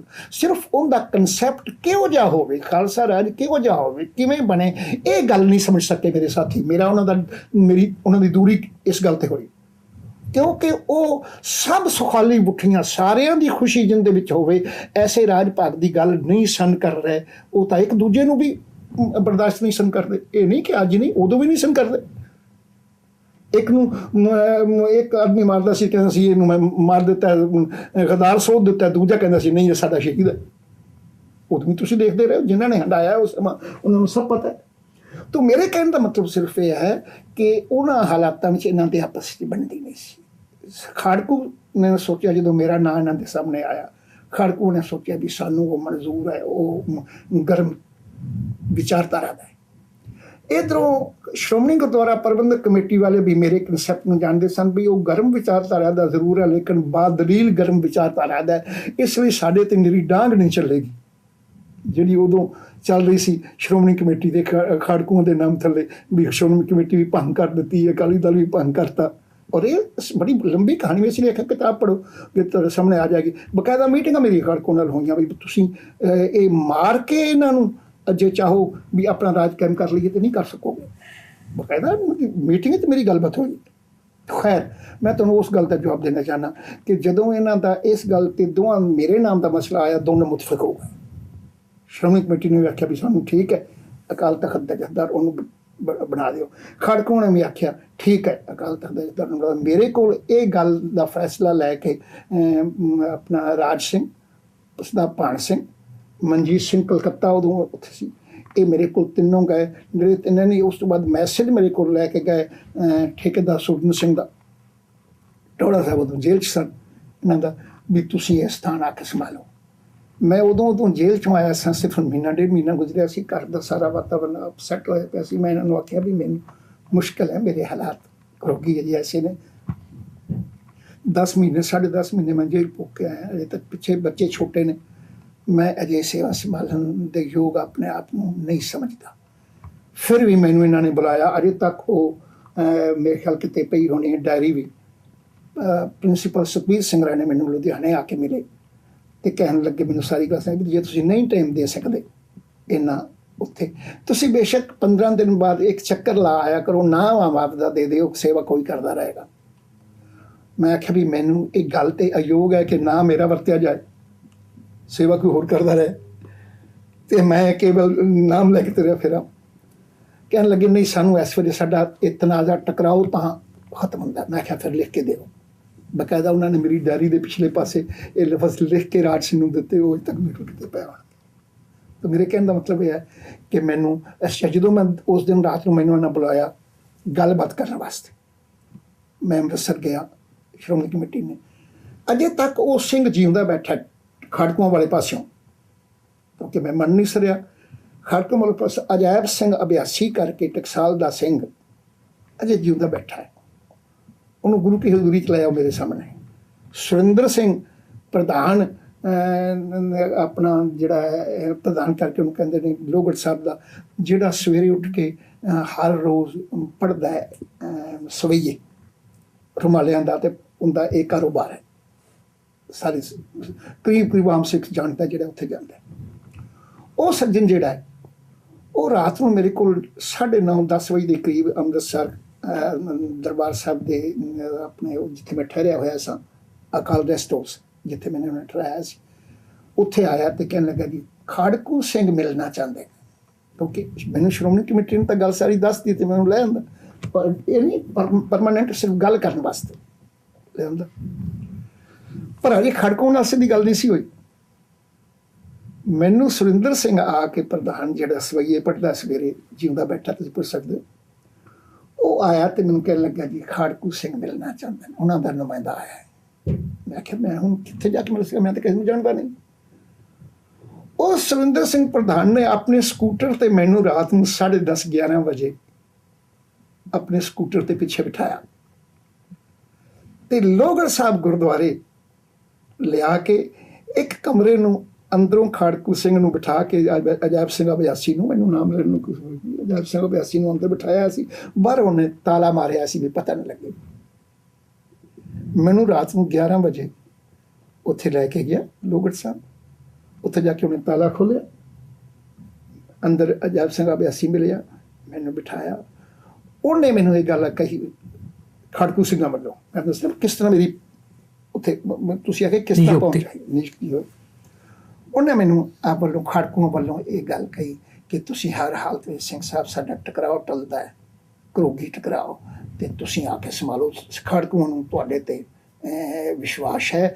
ਹਾਂ, ਅਸੀਂ ਨਾਲ ਉਹਨੇ ਇੱਕ ਲਫ਼ਜ਼ ਵਰਤੇ, ਉਹ ਇਹ ਕਿ ਅਸੀਂ ਸਰਬੱਤ ਖਾਲਸਾ ਵਿੱਚ ਭਾਈ ਜਸਬੀਰ ਸਿੰਘ ਨੂੰ ਡਿਕਲੇਅਰ ਕਰ ਚੁੱਕੇ ਹਾਂ ਐਜ਼ ਏ ਜਥੇਦਾਰ। ਤੁਸੀਂ ਉਹਨਾਂ ਟਾਈਮ ਹੀ ਸਾਡਾ ਟਪਾ ਦਿਓ, ਸਾਡਾ ਟਕਰਾਓ ਖਤਮ ਹੋ ਜਾਏ। ਇਹ ਉਹਦੇ ਲਫ਼ਜ਼, ਤੁਸੀਂ ਉਹਨਾਂ ਟਾਈਮ ਹੀ ਟਪਾ ਦਿਓ ਅਤੇ ਸਾਡੇ ਟਕਰਾਓ ਖਤਮ ਹੋ ਜਾਏਗਾ। ਮੈਂ ਉਹਨੂੰ ਇੱਕ ਗੱਲ ਕਹੀ ਵੀ ਮੇਰੇ ਹਾਲਾਤ ਐਸੇ ਨੇ, ਮੈਂ 10-11 ਮਹੀਨੇ ਬਾਅਦ ਵਾਪਸ ਕਰ ਆਇਆ, ਮੈਂ ਅਜੇ ਫਿਲਹਾਲ ਇੰਨਾ ਸਮਾਂ ਨਹੀਂ ਦੇ ਸਕਦਾ। ਸੋ ਉਸ ਵੇਲੇ ਭਾਈ ਜਸਵੀਰ ਸਿੰਘ ਅਕਾਲ ਤਖਤ ਦੇ ਜਥੇਦਾਰ ਨਹੀਂ ਸੀ? ਉਹ ਤਾਂ ਜੇਲ੍ਹ 'ਚ ਸੀ ਜੀ। ਭਾਈ ਜਸਵੀਰ ਸਿੰਘ ਉਦੋਂ ਤੱਕ ਅਜੇ ਜੇਲ੍ਹ 'ਚ ਸੀ। ਤੇ ਸਰਬੱਤ ਖਾਲਸਾ 'ਚ ਉਹਨਾਂ ਨੇ ਨਾਮ ਪ੍ਰਪੋਜ਼ ਕੀਤਾ ਸੀ? ਵੈਸੇ ਕਰਤਾ ਸੀ ਪਹਿਲਾਂ ਹੀ ਜੀ। ਅਜੇ ਉਹ ਜੇਲ੍ਹ, ਬਲਕਿ ਸਰਬੱਤ ਖਾਲਸਾ ਜਦੋਂ ਨਾਮ ਪ੍ਰਪੋਜ਼ ਕੀਤਾ ਉਦੋਂ ਅਜੇ ਉਹ ਮਨੀਲਾ ਤੋਂ ਫੜ ਕੇ ਜਿਹੜਾ ਲਿਆਂਦਾ ਬਾਅਦ 'ਚ ਉਹ ਵੀ ਨਹੀਂ ਸੀ, ਉਦੋਂ ਪਹਿਲਾਂ ਦੀ ਗੱਲ। ਤੋ ਖੈਰ ਮੇਰਾ ਮਤਲਬ ਮੈਂ ਜਦੋਂ ਮੈਨੂੰ ਉਹਦੇ ਸਾਹਮਣੇ ਆਪਣੀ ਮਜਬੂਰੀ ਰੱਖੀ, ਮੈਨੂੰ ਉਹਨੇ ਇੱਕ ਮਿਹਣਾ ਜਿਹਾ ਮਾਰਿਆ ਜਿਹੜਾ ਮੇਰੇ ਕੋਲ ਬਰਦਾਸ਼ਤ ਨਾ ਹੋਇਆ। ਕਹਿਣ ਲੱਗਾ, ਸਿੰਘ ਸਾਹਿਬ ਜੇ ਸਰਕਾਰ ਹੀ 10 ਮਹੀਨੇ ਹੋਰ ਜੇਲ੍ਹ 'ਚ ਰੱਖ ਲੈਂਦੀ ਫਿਰ ਵੀ ਤਾਂ ਘਰ ਚੱਲਣਾ ਸੀ। ਦੇਖੋ ਜਿਹੜੀ ਗੱਲ ਮੇਰੇ ਮਨ 'ਤੇ ਅਸਰ ਕਰ ਗਈ ਇੱਕਦਮ, ਮੈਂ ਮੰਨ ਨਹੀਂ ਸਕਦਾ, ਮੇਰੇ ਹਾਲਾਤ ਐਸੇ ਸਨ। ਜੇ 10 ਮਹੀਨੇ ਸਰਕਾਰ ਹੀ ਸਾਲ ਹੋਰ ਜੇਲ੍ਹ 'ਚ ਰੱਖ ਲੈਂਦੀ ਫਿਰ ਵੀ ਤਾਂ ਘਰ ਚੱਲਣਾ ਸੀ। ਅਤੇ ਹੁਣ ਕੌਮ ਪਿੱਛੇ, ਸਿੱਖੀ ਪਿੱਛੇ ਸਾਡਾ ਆਪਸੀ ਟਕਰਾਓ ਚੱਲਦਾ, ਪੰਥ ਦਾ ਨੁਕਸਾਨ ਨਹੀਂ ਹੋਏਗਾ, ਅਤੇ ਤੁਸੀਂ ਆ ਜਾਓ। ਮੈਂ ਆਖਿਆ ਮੈਂ ਆ ਜਾਣਾ, ਇੱਥੇ ਆ ਕੇ ਫਿਰ ਮੈਂ ਲਾ ਜਾਓ ਵਾਪਸ। ਮੈਂ ਆਖਿਆ ਮੈਂ ਆ ਜਾਣਾ, ਪਰ ਮੈਂ ਐਜ਼ ਏ ਐਕਟਿੰਗ ਸੇਵਾ ਸੰਭਾਲਾਂਗਾ, ਕਿਉਂਕਿ ਤੁਸੀਂ ਆਖਿਆ ਵੀ ਭਾਈ ਜਸਵੀਰ ਸਿੰਘ ਨੇ ਨੂੰ ਅਸੀਂ ਨਿਯੁਕਤ ਕੀਤਾ ਹੋਇਆ, ਮੈਂ ਐਜ਼ ਏ ਐਕਟਿੰਗ ਆ ਜਾਣਾ। ਜਿੰਨਾ ਚਿਰ ਉਹ ਨਹੀਂ ਆਉਂਦੇ ਉਸ ਦਿਨ ਉਹ ਤੇ ਮੈਂ ਤੁਹਾਡਾ ਸਮਾਂ ਸੰਭਾਲਦਾ, ਅਤੇ ਜਿਸ ਦਿਨ ਉਹ ਆਉਣਗੇ ਮੈਂ ਸੇਵਾ ਮੁਕਤ ਹੋ ਜਾਵਾਂਗਾ। ਔਰ ਇਹ ਗੱਲ ਸਭ ਤੋਂ ਪਹਿਲੇ ਸਮਾਗਮ ਜਿਹੜਾ ਬ੍ਰਹਮਪੁਰੇ ਹੋਇਆ, ਤੁਹਾਨੂੰ ਯਾਦ ਹੋਏਗਾ, ਮੈਂ ਕਿਹਾ ਦਾਸ ਦੀ ਸੇਵਾ ਸਮਾਗਮ ਤੋਂ ਬਾਅਦ ਪਹਿਲਾ ਸਮਾਗਮ ਜਿਹੜਾ ਜਿੱਥੇ ਅਵਤਾਰ ਸਿੰਘ ਬ੍ਰਹਮਾ ਦੇ ਨਾਲ CRP ਦਾ ਟਕਰਾਓ ਹੋਇਆ ਸੀ, ਅਤੇ ਉੱਥੇ ਸਾਨੂੰ ਉੱਥੇ ਕੁਛ ਬੀਤੀਆਂ ਧੀਆਂ ਭੈਣਾਂ ਦੀ ਬੀਬੀਆਂ ਦੀ ਨਤੀਜਾ ਨਿਕਲਿਆ ਸੀ, ਸਾਡੇ ਵੱਲੋਂ ਉੱਥੇ ਰੱਖਿਆ ਗਿਆ ਸੀ ਸਮਾਗਮ, ਬੜਾ ਵੱਡਾ ਸਮਾਗਮ ਹੋਇਆ ਸੀ। ਔਰ ਉਸ ਸਮਾਗਮ 'ਤੇ ਪਹਿਲੇ ਸਮਾਗਮ 'ਤੇ ਹੀ ਮੈਂ ਅਨਾਊਂਸ ਕਰ ਦਿੱਤਾ ਸੀ ਸਾਧ ਸੰਗਤ ਵੀ ਮੈਂ ਤੇ ਐਜ਼ ਏ ਐਕਟਿੰਗ ਇਸ ਬਚਨ 'ਤੇ ਆਇਆ, ਜਿਸ ਦਿਨ ਭਾਈ ਜਸਬੀਰ ਸਿੰਘ ਜੀ ਆ ਜਾਣ ਕੇ ਮੇਰੀ ਕੋਈ ਪਕੜ ਨਹੀਂ ਕਿਸੇ ਪਦਵੀ ਨੂੰ, ਜਿਸ ਦਿਨ ਭਾਈ ਜਸਬੀਰ ਸਿੰਘ ਜੀ ਆ ਜਾਣਗੇ ਮੈਂ ਛੱਡ ਜਾਵਾਂਗਾ। ਅੱਜ ਵੀ ਕੋਈ ਨਾ ਸਮਝੇ ਖੋਰੇ ਮੈਂ ਕਿਸੇ ਪਕੜ ਅਧੀਨ ਜਾਂ ਕਿਸੇ ਧੜੇ ਵੱਲੋਂ ਆਇਆ। ਸੋ ਤੁਸੀਂ ਐਜ਼ ਐਕਟਿੰਗ ਜਥੇਦਾਰ ਸੇਵਾ ਸੰਭਾਲ ਜਿਹੜੀ ਸੀ ਔਰ ਦੋਹਾਂ ਪਾਸਿਓਂ ਪ੍ਰਵਾਨਗੀ ਤੇ, ਭਾਵ ਸ਼੍ਰੋਮਣੀ ਕਮੇਟੀ ਵੀ ਤੇ ਖਾੜਕੂ ਸਿੰਘਾਂ ਦੀ ਦੋਹਾਂ ਪਾਸਿਆਂ ਦੀ ਪ੍ਰਵਾਨਗੀ ਤੇ, ਬਲਕਿ ਉਹੀ ਕਹਿੰਦਾ ਕਿਤਾਬਾਂ ਦੀ ਜੀ ਤੁਸੀਂ ਜਿਸ ਤਰ੍ਹਾਂ ਪਰ ਉਹਦੇ ਚ ਮੀਟਿੰਗਾਂ ਹੋਈਆਂ ਪਹਿਲਾਂ, ਸਾਰਾ ਵਿਸਤਾਰ ਜਿਹੜਾ ਹੈ ਉਹਦੇ ਚ ਪੁਸਤਕ ਦੇ ਵਿੱਚ ਤੇ ਅਜਾਇਬ ਸਿੰਘ ਦੇ ਇਸ ਫੈਸਲੇ ਤੋਂ ਬਾਅਦ ਫਿਰ ਸਾਡੀ ਮੀਟਿੰਗ ਹੋਈ ਆਪਣੇ ਇਹਦੇ ਚ ਕਿਸੇ ਵੀਰ ਦੇ ਘਰ ਦੇ ਵਕਤ ਦੇ ਸਾਰੇ ਮੁਖੀ ਖਾੜਕੂ ਬੈਠੇ ਸਨ ਜੀ, ਸਾਰੇ ਬੈਠੇ ਸਨ, ਜਿਨ੍ਹਾਂ ਵਿੱਚੋਂ ਫਾਂਸੀ ਚੜ੍ਹਨ ਵਾਲੇ ਸ਼ਹੀਦ ਹੋਣ ਵਾਲੇ ਸਿੰਘ ਵੀ ਬੈਠੇ ਸਨ। ਰਣਜੀਤ ਸਿੰਘ ਚੰਨੀ ਸੀ, ਸੁੱਖਾ ਸੀ, ਜਿਹਨੂੰ ਆਪਣਾ ਭਾਈ ਲਾਭ ਸਿੰਘ ਕਹਿੰਦੇ ਨੇ, ਜਿੰਦਾ ਸੀ ਜਿਹੜਾ, ਮਤਲਬ ਸਾਰਿਆਂ ਦੀ ਮੌਜੂਦਗੀ ਵਿੱਚ ਬੈਠ ਕੇ ਡਿਸਕਸ਼ਨ ਹੋਈ ਬਕਾਇਦਾ। ਜਿਹੜੀ ਗੱਲ ਮੈਂ ਬਾਅਦ 'ਚ ਕਹਿਣਾ ਨਾ ਵੀ ਖਰੇ ਪਿੱਛੇ ਹਟਿਆ, ਪਿੱਛੇ ਬਿਲਕੁਲ ਨਹੀਂ ਹਟਿਆ। ਉਹ ਗੱਲਾਂ ਮੈਂ ਉੱਥੇ ਵੀ ਬਾਤ ਦਲੀਲ ਢੰਗ ਨਾਲ, ਹਾਲਾਂਕਿ ਉਸ ਟਾਈਮ 'ਤੇ ਹਿੰਮਤ ਨਹੀਂ ਸੀ ਪੈ ਸਕਦੀ ਵੀ ਇਹੋ ਜਿਹੇ ਹਾਲਾਤਾਂ ਵਿੱਚ ਕੋਈ 20 ਖੜਕੋਂ ਜੁੜੇ ਹੋਏ ਗੱਲ ਆਪਣੀ ਸਪਸ਼ਟ ਕਰੇ। ਕਹਿਣ ਲੱਗੇ, ਮੈਂ ਤਾਂ ਇੱਕ ਲਫ਼ਜ਼ ਕਹਿਣ ਲੱਗੇ ਤੁਸੀਂ ਖਾਲਿਸਤਾਨ ਦਾ ਐਲਾਨ ਕਰੋ ਐਜ਼ ਜਥੇਦਾਰ। ਮੈਂ ਕਿਹਾ ਬਿਲਕੁਲ ਨਹੀਂ। ਜਿਹੜੀ ਗੱਲ ਸੱਚਾਈ ਕਿਉਂ ਚੁੱਕ ਕੇ, ਕਿਉਂ ਜਿਹੜੀ ਗੱਲ ਬਦਲੀਲ ਕਰਨੀ, ਅਖੇ ਤੁਸੀਂ ਖਾਲਿਸਤਾਨ ਦਾ ਐਲਾਨ ਕਰੋ। ਮੈਂ ਕਿਹਾ ਬਿਲਕੁਲ ਨਹੀਂ। ਕਹਿਣ ਲੱਗੇ ਕਿਸ ਤਰ੍ਹਾਂ, ਤੁਸੀਂ ਹੁਣ ਤੱਕ ਵੀ ਤਾਂ ਕਰਦੇ ਰਹੇ ਉਸ ਸਟੇਜਾਂ 'ਤੇ, ਅਸੀਂ ਨਾਰੇ ਲਾਉਂਦੇ ਰਹੇ ਕੋਈ ਗਲਤ, ਅਤੇ ਹੁਣ ਤੱਕ ਮੈਂ ਹਾਂ ਜਿਹੜਾ ਮੈਂ ਸਟੇਜਾਂ ਤੇ ਕਰਦਾ ਰਿਹਾ ਐਜ਼ ਏ ਦਰਸ਼ਨ ਸਿੰਘ ਕਰਦਾ ਰਿਹਾ। ਉਹਦੀ ਤਕਲੀਫ ਜਾਂ ਉਹਦਾ ਜੋ ਰੋਜ਼ਾਨਾ ਉਹ ਵੀ ਦਰਸ਼ਨ ਸਿੰਘ ਨਹੀਂ ਭੋਗਿਆ। ਮੈਨੂੰ ਹੱਕ ਹੈ ਮੈਂ ਆਪਣੀ ਜਾਨ ਕੁਰਬਾਨ ਕਰਾਂ, ਮੈਨੂੰ ਹੱਕ ਹੈ ਮੈਂ ਆਪਣੀ ਕੁਰਬਾਨੀ ਦਿਆਂ, ਪਰ ਮੈਨੂੰ ਇਹ ਹੱਕ ਨਹੀਂ ਕਿ ਮੈਂ 1.5 ਕਰੋੜ ਸਿੱਖ ਦੀ ਜਾਨ ਜਿਹੜੀ ਜੋਖੋਂ 'ਚ ਪਾ ਦਿਆਂ। ਉੱਥੇ ਮੇਰੀ ਜ਼ਿੰਮੇਵਾਰੀ ਹੈ ਮੈਂ ਆਪਣੀ ਕੌਮ ਨੂੰ ਬਚਾ ਕੇ ਕਿਵੇਂ ਤੁਰਨਾ। ਮੈਂ ਕਿਹਾ ਇੰਨਾ ਸੌਖਾ ਕੰਮ ਹੁੰਦਾ? ਗਰੀਬ ਬਕਾਇਦਾ ਉਸ ਮੀਟਿੰਗ 'ਚ ਗੱਲ ਦੇ ਵਿੱਚ 4 ਚੁਫੇਰੇ ਮੇਰੇ ਖੜਕੂ ਬੈਠੇ ਸਨ ਔਰ ਰਾਤ ਦੇ 1 ਵਜੇ ਦਾ ਟਾਈਮ ਸੀ। ਮੈਂ ਕਿਹਾ ਮੈਨੂੰ ਤੁਸੀਂ ਦੱਸੋ ਜੇ ਇੰਨਾ ਸੌਖਾ ਕੰਮ ਹੁੰਦਾ ਤੇ ਜਿਨ੍ਹਾਂ ਨੇ ਬਾਰੇ ਆਪਾਂ ਕਹਿੰਦੇ ਹਾਂ ਵੀ ਉਹਨਾਂ ਆਖਿਆ ਸੀ ਵੀ ਜਿਸ ਦਿਨ ਹਮਲਾ ਹੋਏਗਾ ਉਸ ਦਿਨ ਖਾਲਿਸਤਾਨ ਦੀ ਨੀਂਹ ਰੱਖੀ ਜਾਏਗੀ, ਉਹਨਾਂ ਨੇ ਆਪ ਕਿਉਂ ਨਹੀਂ ਐਲਾਨ ਕੀਤਾ? ਉਹ ਕਿਉਂ ਕਹਿੰਦੇ ਰਹੇ ਸੰਤ ਹਰਚੰਦ ਸਿੰਘ ਨੂੰ ਜਾ ਕੇ ਆਖੋ ਉਹ ਕਰੇ? ਸਿਆਣਾ ਆਦਮੀ ਸਮਝਦਾ ਹੈ ਕਿ ਹਾਲਾਤ ਮੁਤਾਬਕ ਕਿਵੇਂ ਕਿ ਚੱਲਣਾ ਹੈ। ਮੈਂ ਕਿਹਾ ਮੈਨੂੰ ਤੁਸੀਂ ਅੱਜ ਮੈਂ ਐਲਾਨ ਕਰਾਂ ਤੇ ਕੌਮ ਸਾਰੀ ਫਸਦੀ ਹੈ। ਜੇ ਤਾਂ ਕੌਮ ਕਹਿੰਦੀ ਵੀ ਜਥੇਦਾਰ ਦੇ ਇਸ ਐਲਾਨ ਦੇ ਨਾਲ ਅਸੀਂ ਸਾਰੇ ਸਹਿਮਤ ਹਾਂ ਤੇ ਜਿਨ੍ਹਾਂ ਦੇਸ਼ਾਂ ਵਿਦੇਸ਼ਾਂ ਜਾਂ ਜਿਨ੍ਹਾਂ ਦੂਜੀਆਂ ਸਟੇਟਾਂ 'ਚ ਵੀ ਸਿੱਖ ਬੈਠਾ ਉੱਥੇ ਹੀ ਮਾਰ ਦਿੱਤਾ ਜਾਏ, ਕਿਉਂਕਿ ਸਾਰਾ ਖਾਲਸਾ ਨਹੀਂ ਹੋ ਗਿਆ, ਵੱਖਵਾਦੀ ਹੋ ਗਿਆ। ਸਾਡੇ ਮਗਰ ਤਾਂ ਵੱਖਵਾਦੀ ਕਹਿ ਕੇ ਬੰਦੂਕਾਂ ਚੁੱਕੀ ਫਿਰਦੇ ਨੇ, ਹੁਣ ਤੱਕ ਉਹ ਹੀ ਬਲੇਮ ਸਾਡੇ ਸਿਰ ਲਾਉਂਦੇ। ਮੈਂ ਕਿਹਾ ਮੈਂ ਸਾਰੀ ਕੌਮ ਨੂੰ ਕਿਵੇਂ ਮਰਵਾ ਲਵਾਂ ਇਹ ਗੱਲ ਕਹਿ ਕੇ। ਤੇ ਜੇ ਮੈਂ ਕਿਹਾ ਜੇ ਕੌਮ ਸਾਰੀ ਕਹਿ ਦੇਵੇ ਆਪਣੇ ਬਚਾਅ ਵਾਸਤੇ ਕਮਜ਼ੋਰੀ ਦਿਖਾਵੇ ਤੇ ਆਖੇ ਖਾਲਸ ਅਸੀਂ ਜਥੇਦਾਰ ਦੇ ਇਸ ਐਲਾਨ ਨਾਲ ਕੋਈ ਸਹਿਮਤ ਨਹੀਂ, ਤੇ ਮੈਂ ਕਿਹਾ ਸਾਡੇ ਪੱਲੇ ਕੀ ਰਹਿ ਗਿਆ? ਸਿਰ ਅਕਾਲ ਤਖਤ ਦੇ ਨਾਮ ਦੇ ਪੱਲੇ ਕੀ ਰਹਿ ਗਿਆ? ਮੈਂ ਕਿਹਾ ਮੈਂ ਉਹ ਗਲਤ ਕੰਮ ਕਾਹਲੀ ਨਾਲ ਬਿਲਕੁਲ ਨਹੀਂ ਕਰ ਸਕਦਾ। ਮੈਂ ਕਿਹਾ ਤੁਸੀਂ ਮੈਨੂੰ ਕੋਈ ਗੱਲ ਕਰੋ, ਮੈਂ ਕਿਹਾ ਤੁਸੀਂ ਮੈਨੂੰ ਅੰਮ੍ਰਿਤਸਰ ਤੇ ਆਪਣਾ ਰਾਜ ਭਾਗ ਤੇ ਆਪਣਾ ਸਿੱਕਾ ਚਲਾ ਕੇ ਵਿਖਾ ਦਿਓ, ਮੈਂ ਐਲਾਨ ਕਰ ਦਿੰਦਾ। ਕੋਈ ਤਾਂ ਥਾਂ ਹੋਵੇ ਕਿਸੇ ਦੇ ਬਚਣ ਦੀ। ਖੁੱਲ੍ਹ ਕੇ ਗੱਲਾਂ ਹੋਈਆਂ। ਤਾਂ ਮੇਰੇ ਕਹਿਣ ਦਾ ਮਤਲਬ ਜੀ ਇਹ ਹੈ ਕਿ ਕੌਮਾਂ ਦੇ ਕਾਜ ਸੰਭਾਲਣੇ ਕਰਨੇ ਇਹ ਬੜੀ ਸੂਝਦਾ ਨਿਰੀ ਗੋਲੀ ਨਾਲ ਨਹੀਂ, ਨਿਰੇ ਸ਼ਸਤਰ ਨਾਲ ਨਹੀਂ, ਸੂਝ ਨਾਲ ਹੁੰਦਾ। ਜੋ ਸਤਿਗੁਰੂ ਨੇ, ਮੈਂ ਵੀ ਇਹ ਨਹੀਂ ਕਹਿੰਦਾ ਕਿ ਮੈਂ ਕੋਈ ਸਮਰੱਥ ਸਾਂ ਜਾਂ ਮੈਂ ਬਹੁਤ ਸਿਆਣਾ ਸਾਂ, ਮੇਰੇ ਸਤਿਗੁਰੂ ਨੇ ਸਿਰ ਤੇ ਹੱਥ ਧਰਿਆ, ਜੋ ਸੇਵਾ ਜਿਸ ਤਰ੍ਹਾਂ ਲੈਣੀ ਸੀ ਲੈ ਲਈ। ਕਿੰਨਾ ਚਿਰ ਭਾਈ ਜਸਬੀਰ ਸਿੰਘ ਜੀ ਆਏ, ਮੇਰੇ ਕੋਲ ਅਜੇ ਤੱਕ ਉਸ ਚਿੱਠੀ ਦੀ ਨਕਲ ਪਈ ਹੈ। ਮੈਂ ਆਪ ਖੁਦ ਉਹਨਾਂ ਨੂੰ ਵਧਾਈ ਦੀ ਚਿੱਠੀ ਭੇਜੀ, ਆਪ ਦਸਤਾਰ ਭੇਜੀ ਪਹਿਲੀ ਵਾਰ ਜਦੋਂ ਗਿਆ ਇਹ, ਕਿਉਂਕਿ ਉਸ ਤੋਂ ਬਾਅਦ ਦੁਬਾਰਾ ਫਿਰ ਆਏ, ਕਿਉਂਕਿ ਭਾਈ ਜਸਬੀਰ ਸਿੰਘ ਤਾਂ 2 ਮਹੀਨੇ ਦੇ ਅੰਦਰ ਆਉਂਦਿਆਂ ਬਿਖਰ ਗਏ, ਖੜਕੂ ਇਹਨਾਂ ਦੇ ਖਿਲਾਫ ਹੋ ਗਏ। ਚਲੋ ਮੈਂ ਉਹਨਾਂ ਦੇ ਬਾਰੇ ਕੁਝ ਦੂਸਰੇ ਬਾਰੇ ਤੁਸੀਂ ਫਿਰ ਐਕਟਿੰਗ ਜਥੇਦਾਰ ਦੇ ਤੌਰ ਤੇ ਨਹੀਂ, ਉਦੋਂ ਫਿਰ ਤੁਸੀਂ ਬਤੌਰ ਜਥੇਦਾਰ ਅਕਾਲ ਤਖਤ ਕੁੱਲ ਕਿੰਨਾ ਸਮਾਂ ਐਕਟਿੰਗ ਗਿਆ, ਕਹਿ ਕੇ ਗਿਆ। ਔਰ ਠੀਕ ਉਸੇ ਦਿਨ ਦੀਆਂ ਚਿੱਠੀਆਂ ਮੇਰੇ ਕੋਲ ਤੇ ਸਭ ਕੁਝ ਹੈ ਵੀ ਮੈਂ ਕਿਹਾ ਵੀ ਤੁਹਾਨੂੰ ਮੁਬਾਰਕ ਹੋਵੇ, ਨਾਲ ਬਲਕਿ ਆਪਣੇ ਵੱਲੋਂ ਰਾਏ ਦਿੱਤੀ ਵੀ ਇਸ ਤਰ੍ਹਾਂ ਦਾ ਸਮਾਂ ਗੁਜ਼ਰ ਰਿਹਾ,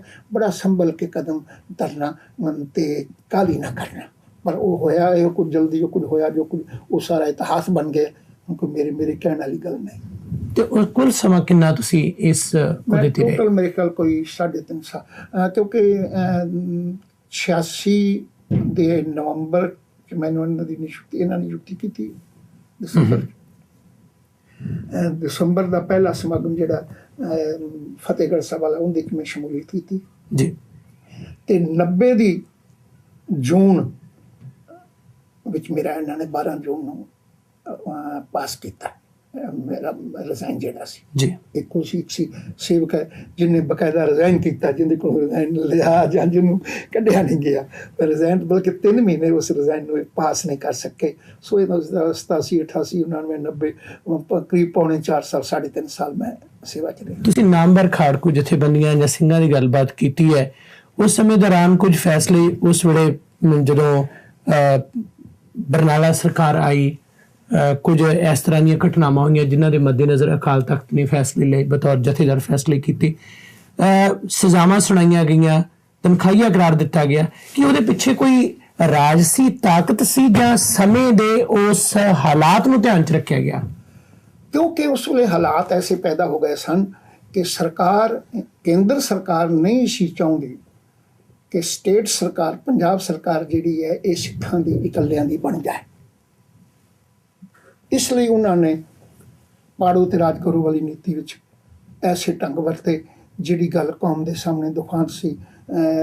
ਲੌਂਗੋਵਾਲ ਅਕਾਰਡ ਹੋਇਆ ਜਿੰਦੇ ਵਿੱਚ ਟੋੜਾ ਤੇ ਬਾਦਲ ਨੂੰ ਸ਼ਾਮਲ ਨਾ ਕੀਤਾ ਗਿਆ, ਬਲਵੰਤ ਸਿੰਘ ਤੇ ਬਰਨਾਲਾ ਗਏ, ਤੇ ਇਹਨਾਂ ਨੇ ਅਕਾਰਡ ਕਰ ਲਿਆ। ਉਹ ਗੱਲ ਨੂੰ ਆੜ ਵਿੱਚ ਲੈ ਕੇ ਟੌਹੜਾ ਤੇ ਬਾਦਲ ਨੇ ਆਪਣਾ ਵੱਖਰਾ ਗਰੁੱਪ ਬਣਾ ਲਿਆ। ਗੌਰਮੈਂਟ ਸਰਕਾਰ ਇਹ ਚਾਹੁੰਦੀ ਸੀ ਕਿ 2 ਧਿਰਾਂ ਬਣ ਜਾਣ ਤਾਂ ਕਿ ਇਹਨਾਂ ਵਿੱਚੋਂ ਟੌਹੜਾ ਸਾਹਿਬ ਦੇ ਰਾਹੀਂ ਜਿਸ ਵੇਲੇ ਮਰਜ਼ੀ 18 ਆਦਮੀ ਇਕੱਠੇ ਜੇ ਰਿਜ਼ਾਈਨ ਕਰ ਜਾਣ ਤਾਂ ਮਿਨਿਸਟਰੀ ਟੁੱਟਦੀ ਹੈ। ਉਧਰੋਂ ਡੰਡਾ ਉਹਦੇ ਇੱਕ ਤਲਵਾਰ ਉਹਦੇ ਸਿਰ ਤੇ ਲਟਕਾ ਦਿੱਤੀ ਵੀ ਤਾਂ ਤੇਰੀ ਮਿਨਿਸਟਰੀ ਟੁੱਟ ਜਾਏਗੀ, ਜੇ ਤੂੰ ਫਿਕਰ ਨਾ ਕਰ ਸਾਡੀ ਮਰਜ਼ੀ ਨਾਲ ਚੱਲੇਗਾ ਤੇ ਜੇ ਇਹ 18 ਆਦਮੀ ਕੱਢਦੇ ਨੇ ਅਸੀਂ ਤੈਨੂੰ ਆਪਣੇ MLA ਦੇ ਦਿਆਂਗੇ। ਯਾਨੀ ਕਿ ਇਸ ਤਰ੍ਹਾਂ ਕਰਕੇ ਬੜੀ ਲੰਬੀ ਚੌੜੀ ਖੇਡ ਹੈ ਜੀ। 2-4 ਘੰਟੇ ਦੇ ਘੰਟੇ ਬੁਨਿਆਦੀ ਤੌਰ ਤੇ ਸਰਕਾਰ ਉਸ ਵੇਲੇ ਟੁੱਟ ਸਕਦੀ ਸੀ ਜੇਕਰ ਕੋਈ ਐਸਾ ਫੈਸਲਾ ਨਾ ਲਿਆ ਜਾਂਦਾ। ਨਹੀਂ ਹੋਇਆ ਵੀ ਬਹੁਤ ਕੁਝ ਹੋਇਆ। ਇਹ ਸਾਰਾ ਕੁਝ ਵਰਤੋਂ ਹੀ ਇਸ ਤਰ੍ਹਾਂ ਬਰਨਾਲੇ ਨੂੰ ਬੜੀ ਸਮਝਾਉਂਦੀ, ਬਲਕਿ ਮੈਂ ਸਾਰੀ ਗੱਲ ਨੂੰ ਲਮਕਾਉਣ ਦੀ ਬਜਾਏ ਮੈਂ ਇੱਕ ਗੱਲ ਤੇ ਫੈਸਲਾ ਕਰਨਾ ਵੀ ਜਿਹੜਾ ਅੱਜ ਉਸ ਬਿਨਾਂ ਮੇਰੀ ਸੁਣੀ ਸੁਣਾਈ ਗੱਲ ਤੇ ਵੀ ਖੌਰੇ ਕਿਸੇ ਧੜੇ ਅਧੀਨ ਜਾਂ ਕਿਸੇ ਸਾਜ਼ਿਸ਼ ਅਧੀਨ ਬਰਨਾਲਾ ਨੂੰ ਛੇਕਿਆ ਗਿਆ ਜੀ, ਉਹਦੇ ਨਾਲ ਵਧੀਕੀ ਕੀਤੀ ਗਈ ਜੀ, ਉਹ ਅੱਜ ਆਪ ਕਿਉਂ ਨਹੀਂ ਇਹ ਸਾਰੇ ਗੱਲ ਨੂੰ ਦਾ ਮਸਲਾ ਤਾਂ ਇੱਕੋ ਗੱਲ 'ਚ ਖਤਮ ਹੁੰਦਾ ਕਿ ਬਰਨਾਲਾ ਵੀ ਜਿਉਂਦਾ ਬੈਠਾ ਹੈ, ਦਾਸ ਵੀ ਬੈਠਾ ਜੇ ਤੱਕ ਜਿੰਨਾ ਚਿਰ ਗੁਰੂ ਨੇ ਸਵਾਸ ਦਿੱਤੇ। ਅੱਜ ਵੀ ਹੈ ਵੀ ਜਿੱਥੇ ਦਿਲ ਚਾਹੇ ਬਰਨਾਲਾ ਸਾਹਿਬ ਸੰਗਤ ਭਰੇ ਪੰਥਕ ਇਕੱਠ ਵਿੱਚ ਇਕੱਠੇ ਹੋ ਜਾਣ, ਜੋ ਸਵਾਲ ਕਰਨ ਜੇ ਉਹਨਾਂ ਦੇ ਮਨ ਅੰਦਰ ਕੁਛ ਹੈ। ਇਹ ਗੱਲ ਹੋਈ ਹੈ ਅੱਜ ਤੋਂ 2 ਸਾਲ ਪਹਿਲਾਂ ਦੀ ਗੱਲ ਹੈ, ਜਦੋਂ ਆਪਣਾ ਪਰਮਜੀਤ ਸਿੰਘ ਸਰਨੇ ਦੇ ਬੇਟੇ ਦਾ ਵਿਆਹ ਸੀ।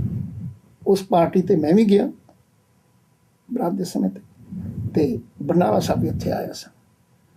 ਹੱਸਦੇ ਹੋਏ ਮੈਨੂੰ ਮਿਲੇ, ਦੇਰ ਬਾਅਦ ਮਿਲੇ ਸਾਂ ਤੇ ਹੱਸਦੇ ਹੋਏ ਮੈਨੂੰ ਮਜ਼ਾਕ ਨਾਲ ਕਹਿੰਦੇ ਲੱਗੇ ਆਪਣਾ ਸਿੰਘ ਸਾਹਿਬ ਕਦੀ ਮੈਂ ਫਸਿਆ ਸਾਂ ਹੁਣ ਤੁਸੀਂ ਫਸ ਗਏ। ਹੱਸ ਕੇ ਕਹਿਣ ਲੱਗੇ ਕਦੀ ਮੈਂ ਫਸਿਆ ਸਾਂ ਹੁਣ ਤੁਸੀਂ ਫਸ ਗਏ। ਤੇ ਮੈਂ ਉਹਨਾਂ ਨੂੰ ਉਵੇਂ ਹੱਸਦਿਆਂ ਜਵਾਬ ਦਿੱਤਾ, ਮੈਂ ਕਿਹਾ ਬਰਨਾਲਾ ਸਾਹਿਬ ਇੱਕ ਫਰਕ ਹੈ, ਤੁਸੀਂ ਫਸੇ ਸੋ ਮੈਨੂੰ ਫਸਾਇਆ ਗਿਆ। ਮੈਂ ਕਿਹਾ ਇੱਕ ਲਫ਼ਜ਼ ਸੋਚ ਲਓ, ਤੁਸੀਂ ਫਸੇ ਸੋ ਮੈਨੂੰ ਫਸਾਇਆ ਗਿਆ। ਤੇ ਜੇ ਤੁਹਾਨੂੰ ਇਸ ਪ੍ਰਤੀ ਕੋਈ ਸ਼ੰਕਾ ਮਾਮੂਲੀ ਵੀ ਹੋਵੇ ਵੀ ਤੁਹਾਡੇ ਨਾਲ ਕੋਈ ਅਨਿਆਏ ਜਾਂ ਬੇਇਨਸਾਫੀ ਜਾਂ ਵਧੀਕੀ ਜਾਂ ਕਿਸੇ ਧੜੇਬੰਦੀ ਦੇ ਅਧੀਨ ਹੋਈ ਇਹ ਗੱਲ, ਤੇ ਅੱਜ ਵੀ ਮੈਂ ਕਿਹਾ ਤੁਸੀਂ ਵੀ ਬੈਠੇ ਹੋ, ਮੈਂ ਵੀ ਬੈਠਾ, ਆ ਜਾਓ ਕਿਸੇ ਪੰਥਕ ਇਕੱਠ ਵਿੱਚ, ਮੈਂ ਅੱਜ ਵੀ ਸ਼ੰਕੇ ਨਿਵਰਤ ਕਰਨ ਲਈ ਹਾਜ਼ਰ ਹਾਂ। ਮੈਂ ਇਸ ਲਈ ਕਈ ਕਹਿੰਦਾ ਵੀ ਸਭ ਤੋਂ ਜ਼ਰੂਰੀ ਹੈ ਇਸ ਵੇਲੇ ਇੱਕ ਗੱਲ ਜਿਹੜੀ ਕੌਮ ਵਿੱਚ ਜ਼ਰੂਰੀ ਹੈ, ਉਹ ਇੱਕ ਜਥੇਦਾਰ ਬਾਰੇ ਇੱਕ ਗੱਲ ਨਿਸ਼ਚਿਤ ਹੋਣੀ ਚਾਹੀਦੀ ਹੈ ਕਿ ਉਹ ਜਵਾਬਦੇਹ ਹੋਵੇ ਕੌਮ ਦੇ ਵਿੱਚ। ਅਸੀਂ ਤਾਂ ਇਹ ਪੈਦਾ ਤਾਂ ਜੋ ਕਰਦੇ ਵੀ ਠੀਕ ਹੈ, ਉਹਦਾ ਨਤੀਜਾ ਕਰਪਸ਼ਨ ਹੋ ਰਹੀ ਹੈ, ਉਹਦਾ ਨਤੀਜਾ ਅਨਿਆਏ ਹੋ ਰਹੇ ਨੇ, ਉਹਦਾ ਨਤੀਜਾ ਬੁਰਾਈਆਂ ਹੋ ਰਹੀਆਂ ਨੇ ਬੰਦ ਕਮਰਿਆਂ ਵਿੱਚ ਪੇਸ਼ੀਆਂ ਕਰਕੇ। ਜਵਾਬ ਤਲਬੀ ਕਿਉਂ ਨਾ, ਜਥੇਦਾਰ ਵੀ ਮਨੁੱਖ ਹੈ, ਕੋਈ ਗਲਤੀ ਕਰ ਸਕਦਾ, ਕਿਉਂ ਨਾ ਉਹਦੇ ਕੋਲ ਜਵਾਬ। ਮੈਂ ਅੱਜ ਵੀ ਕਹਿੰਦਾ ਬਰਨਾਲਾ ਸਾਹਿਬ ਨੂੰ ਮਨ ਅੰਦਰ ਕੋਈ ਸ਼ੰਕਾ ਹੈ ਤੇ ਮੈਂ ਤੁਹਾਡੇ ਨਹੀਂ ਸੁਣਿਆ ਦੇਣਾ, ਇੱਥੇ ਦਿਲ ਚਾਹੁੰਦਾ ਆਪਦੇ ਸ਼ੰਕੇ ਨਿਵਰਤ ਕਰਨ ਮੈਂ ਹਾਜ਼ਰ ਹਾਂ। ਤੇ ਜਾਂ ਫਿਰ ਗੁਰਬਚਨ ਸਿੰਘ ਲੋਕਾਂ ਨੂੰ ਆਖੋ ਵੀ ਜਿਹੜੇ ਮੈਨੂੰ ਸ਼ੰਕੇ ਨੇ ਮੇਰੇ ਨਿਵਰਤ ਕਰੇ। ਤੇ ਗੱਲ ਬੜੀ ਸਿੱਧੀ ਹੈ, ਮੈਂ ਉਦੋਂ ਵੀ ਹਾਜ਼ਰ ਹਾਂ, ਹੁਣ ਵੀ ਹਾਜ਼ਰ ਹਾਂ। ਸੋ ਇਹ ਸਾਰੇ ਹਾਲਾਤ ਸਨ।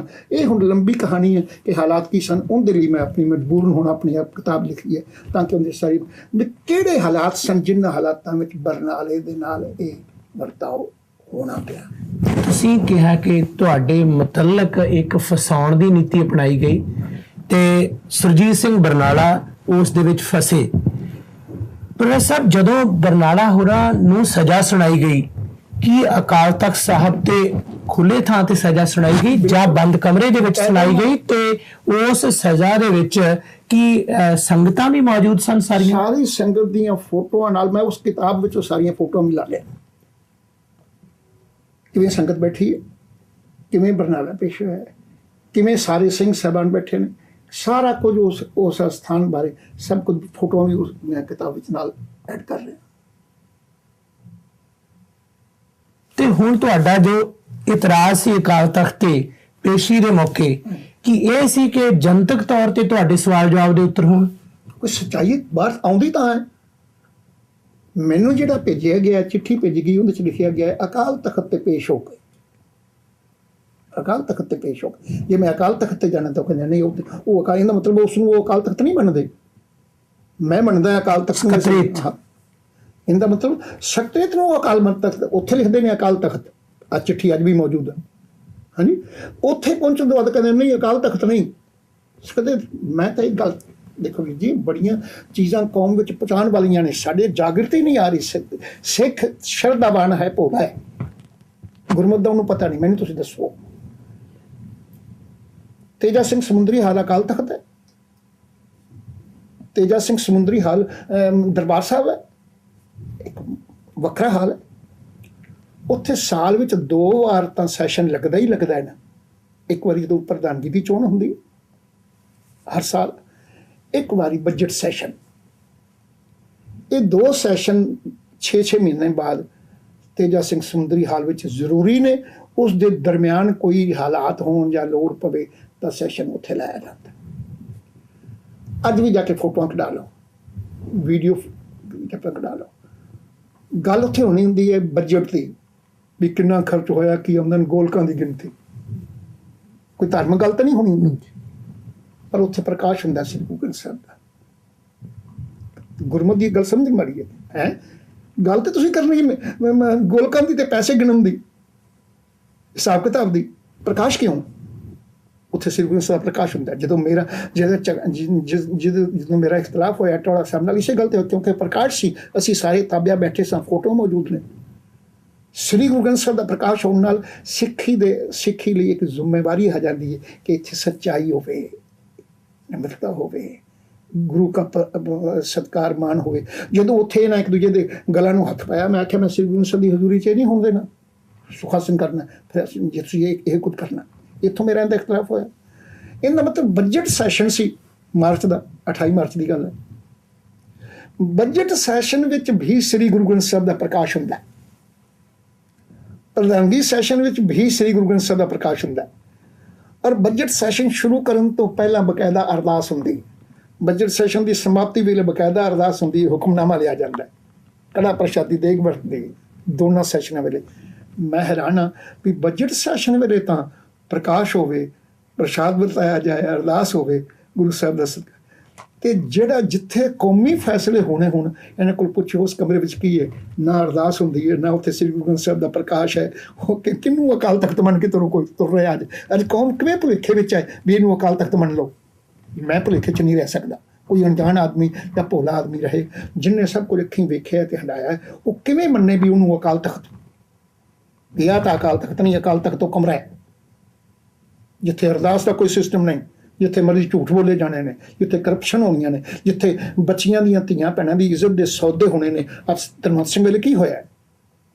ਬਾਬਾ ਧਰਮਵੰਤ ਸਿੰਘ ਜਿਹਨੇ 74,000 ਰੁਪਇਆ ਬਕਾਇਦਾ ਓਪਨ ਹੋਈ ਸਾਰੀ ਗੱਲ, ਮੇਰੇ ਕੋਲ ਰਿਕਾਰਡਿੰਗ ਪਈ ਹੈ, 74,000 ਰੁਪਇਆ ਦੇ ਕੇ ਕਲੀਨ ਚਿੱਟ ਲੈ ਲਈ ਵੀ ਇਹਦਾ ਕੋਈ ਦੋਸ਼ ਨਹੀਂ। ਤੇ ਜਦੋਂ ਉਹ ਬੀਬੀ ਵਿਚਾਰੀ ਨਿਰਾਸ਼ ਹੋਈ ਵੀ ਅਕਾਲ ਤਖਤ ਵੱਲੋਂ ਦੇ ਨਾਮ ਥੱਲੇ ਮੈਨੂੰ ਨਾਲ ਇਹ ਬੇਇਨਸਾਫੀ ਹੋਈ ਹੈ, ਉਹ ਉਹੀ ਕੇਸ ਨੂੰ ਲੈ ਕੇ ਅਦਾਲਤ ਵਿੱਚ ਚਲੀ ਗਈ। ਅਦਾਲਤ ਵਿੱਚ ਸਾਰਾ ਕੇਸ ਸਪਸ਼ਟ ਹੋ ਗਿਆ। ਹੁਣ 4 ਸਾਲ ਦੀ ਸਜ਼ਾ ਹੋਈ ਔਰ 4 ਸਾਲ ਦੀ ਸਜ਼ਾ ਭੋਗ ਕੇ ਆਇਆ। ਇਹ ਕੁਝ ਹੋ ਰਿਹਾ ਉਹਨਾਂ ਕਮਰਿਆਂ ਵਿੱਚ, ਉਹਨਾਂ ਨੂੰ ਅਸੀਂ ਅਕਾਲ ਤਖਤ ਮੰਨ ਲਈਏ।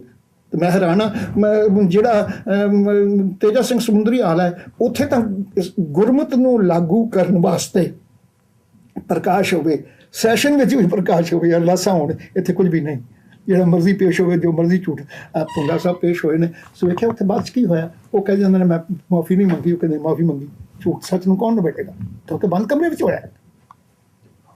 ਸੋ ਭਰਿਓ, ਮੈਂ ਤਾਂ ਕੇਵਲ ਕੌਮ ਨੂੰ ਜਗਾਉਣ ਵਾਸਤੇ ਤੁਹਾਡੇ ਰਾਹੀਂ ਇਹ ਗੱਲਾਂ ਸਾਰੀਆਂ ਰੱਖੀਆਂ। ਇਹ ਗੱਲਾਂ ਕੋਈ 2, 4, 10 ਮਿੰਟ, ਅੱਧੇ ਘੰਟੇ ਦੀਆਂ ਨੇ। ਇਹਨਾਂ ਗੱਲਾਂ ਨੂੰ ਸਮਝਣ ਵਾਸਤੇ ਪੂਰੀਆਂ ਕਿਤਾਬਾਂ, ਪੂਰੀ ਹਿਸਟਰੀ ਚਾਹੀਦੀ ਹੈ, ਆਮੋ ਸਾਹਮਣੇ ਬੈਠ ਕੇ ਹੋਣ ਵਾਲੀਆਂ। ਮੈਂ ਤਾਂ ਤੁਹਾਨੂੰ ਇੱਕ ਗੱਲ ਦੇਖੀ ਹੈ ਵੀ ਬਰਨਾਲਾ ਸਾਹਿਬ ਦੇ ਮਨ ਅੰਦਰ ਕੋਈ ਸ਼ੰਕਾ ਹੋਵੇ ਮੇਰੇ ਨਾਲ ਅਨਿਆਏ ਹੋਇਆ, ਜਿਹੜੇ ਲੋਕ ਗੱਲਾਂ ਕਰਦੇ ਨੇ ਉਹ ਤੇ ਸੁਣੀਆਂ ਸੁਣਾਈਆਂ ਨੇ, ਜਿੰਦੇ ਨਾਲ ਵਾਪਰੀ ਉਹਦੇ ਕੋਲ ਪੁੱਛੋ। ਉਹਨਾਂ ਦੇ ਸਾਹਮਣੇ ਅੱਜ ਵੀ ਮੈਂ ਹਾਜ਼ਰ ਹਾਂ। ਆਓ ਜਿੱਥੇ ਮਰਜ਼ੀ ਆਪਣਾ ਸ਼ੰਕਾ ਨਿਵਰਤ ਕਰੋ, ਤੇ ਤੁਸੀਂ ਜਥੇਦਾਰ ਗੁਰਬਚਨ ਸਿੰਘ ਨੂੰ ਆਖੋ ਮੇਰੇ ਸ਼ੰਕੇ ਨਿਵਰਤ ਕਰੇ। ਹਜ਼ਾਰਾਂ ਲੱਖਾਂ ਦਰਸ਼ਕਾਂ ਤੱਕ ਤੁਹਾਡੀ ਇਹ ਗੱਲ, ਤੁਹਾਡਾ ਇਹ ਸਵਾਲ ਪਹੁੰਚ ਰਿਹਾ ਹੈ। ਸਵਾਲ ਇੱਕ ਇਹ ਵੀ ਨਾਲ ਉੱਠਦਾ ਕਿ ਚਾਹੇ ਨਾਨਕਸ਼ਾਹੀ ਕੈਲੰਡਰ ਦਾ ਮਸਲਾ ਹੈ ਤੇ ਚਾਹੇ ਬਚਿੱਤਰ ਨਾਟਕ ਦਾ ਮਸਲਾ ਹੈ। ਪ੍ਰੋਫੈਸਰ ਦਰਸ਼ਨ ਸਿੰਘ ਅਕਾਲ ਤਖਤ ਦੇ ਜਥੇਦਾਰ ਰਹੇ, ਉਸ ਉਪਾਧੀ ਤੇ ਮੌਜੂਦ ਸਨ।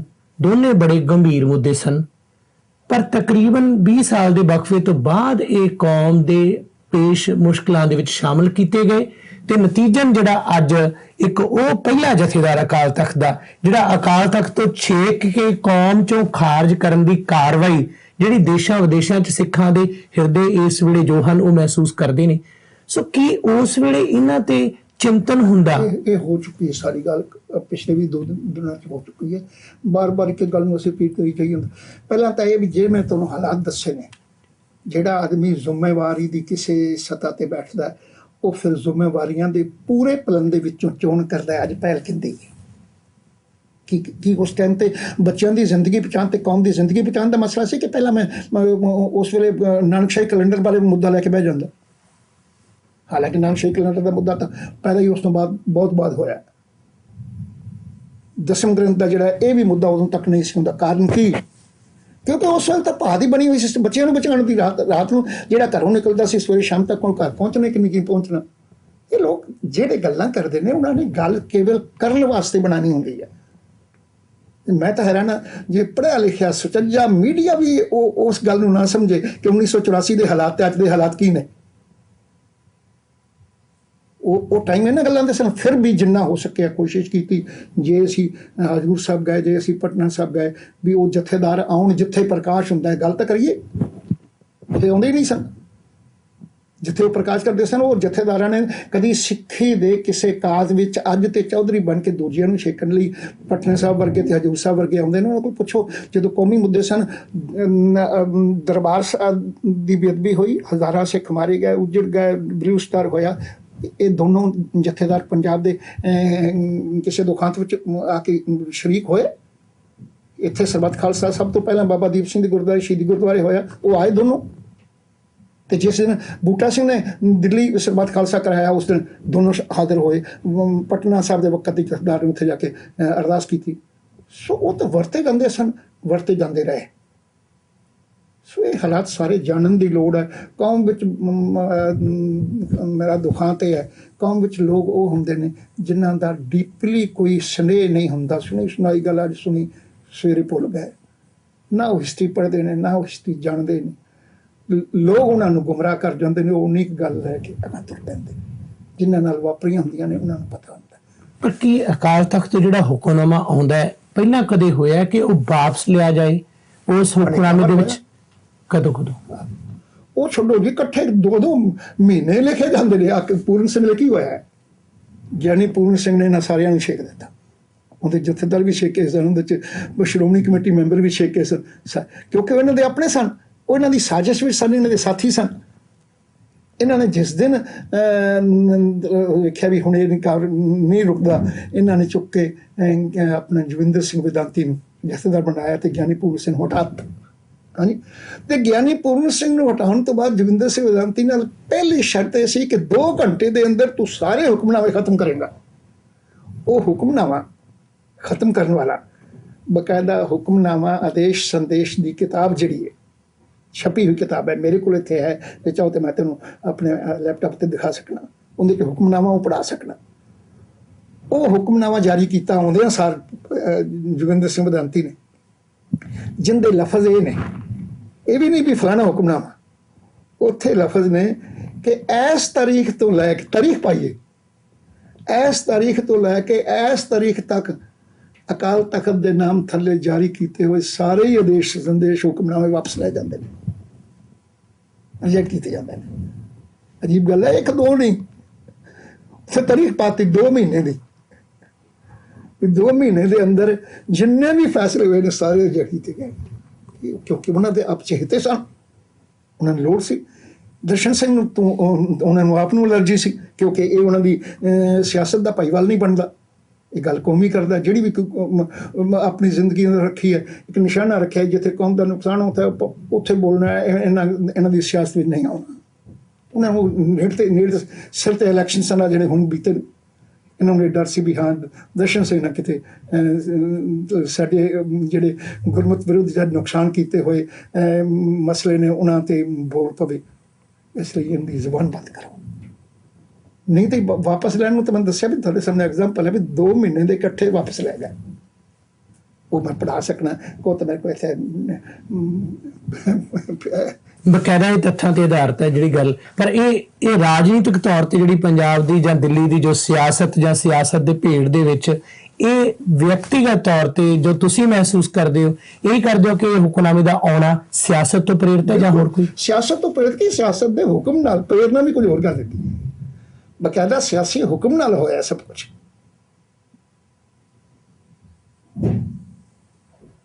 ਤੇ ਜਦੋਂ ਵੀ ਕਦੇ ਇਸ ਤਰ੍ਹਾਂ ਕਾਰਨ ਹੈ, ਮੇਰੇ ਤੇ ਇਹਦਾ ਕੋਈ ਧਾਰਮਿਕ ਅਸਰ ਨਹੀਂ, ਕੋਈ ਇਫੈਕਟ ਨਹੀਂ ਮੇਰੇ ਮਨ ਤੇ ਵੀ ਮੇਰੇ, ਕਿਉਂਕਿ ਮੈਨੂੰ ਪਤਾ ਮੇਰਾ ਗੁਰੂ ਮੇਰੇ ਵੱਲ ਹੈ, ਮੈਂ ਉਹਦੇ ਕੋਲ ਵੀ ਕਰੀ। ਇਹ ਕੌਣ ਹੁੰਦੇ ਨੇ ਸਿਆਸੀ ਲੋਕ ਦੂਜੇ ਨੂੰ ਵਰਤ ਕੇ ਛੇਕਣ ਵਾਲੇ? ਇਹਨਾਂ ਦੀ ਇਹਦੇ ਛੇਕਣ ਦੀ ਵੈਲਿਊ ਕੀ ਹੈ? ਜੇ ਮੇਰੇ ਨਾਲ ਮੇਰੀ ਚਾਹਤ ਔਰ ਮੇਰੀ ਇੱਛਾ ਔਰ ਮੇਰੀ ਅੰਦਾਜ਼ੇ ਤੋਂ ਜ਼ਿਆਦਾ ਤਾਦਾਦ ਵਿੱਚ ਪੰਥ ਵੀ ਗ੍ਰੰਥ ਦੇ ਲੋਕ ਮੰਨਣ ਵਾਲੇ ਜਿਹੜੇ ਸੱਚ ਨੂੰ ਜਾਣਦੇ ਨੇ ਸਾਰੇ ਨਾਲ ਖੜੇ ਨੇ, ਇਹਨਾਂ ਦੀ ਵੈਲਿਊ ਕੀ ਰਹਿ ਗਈ?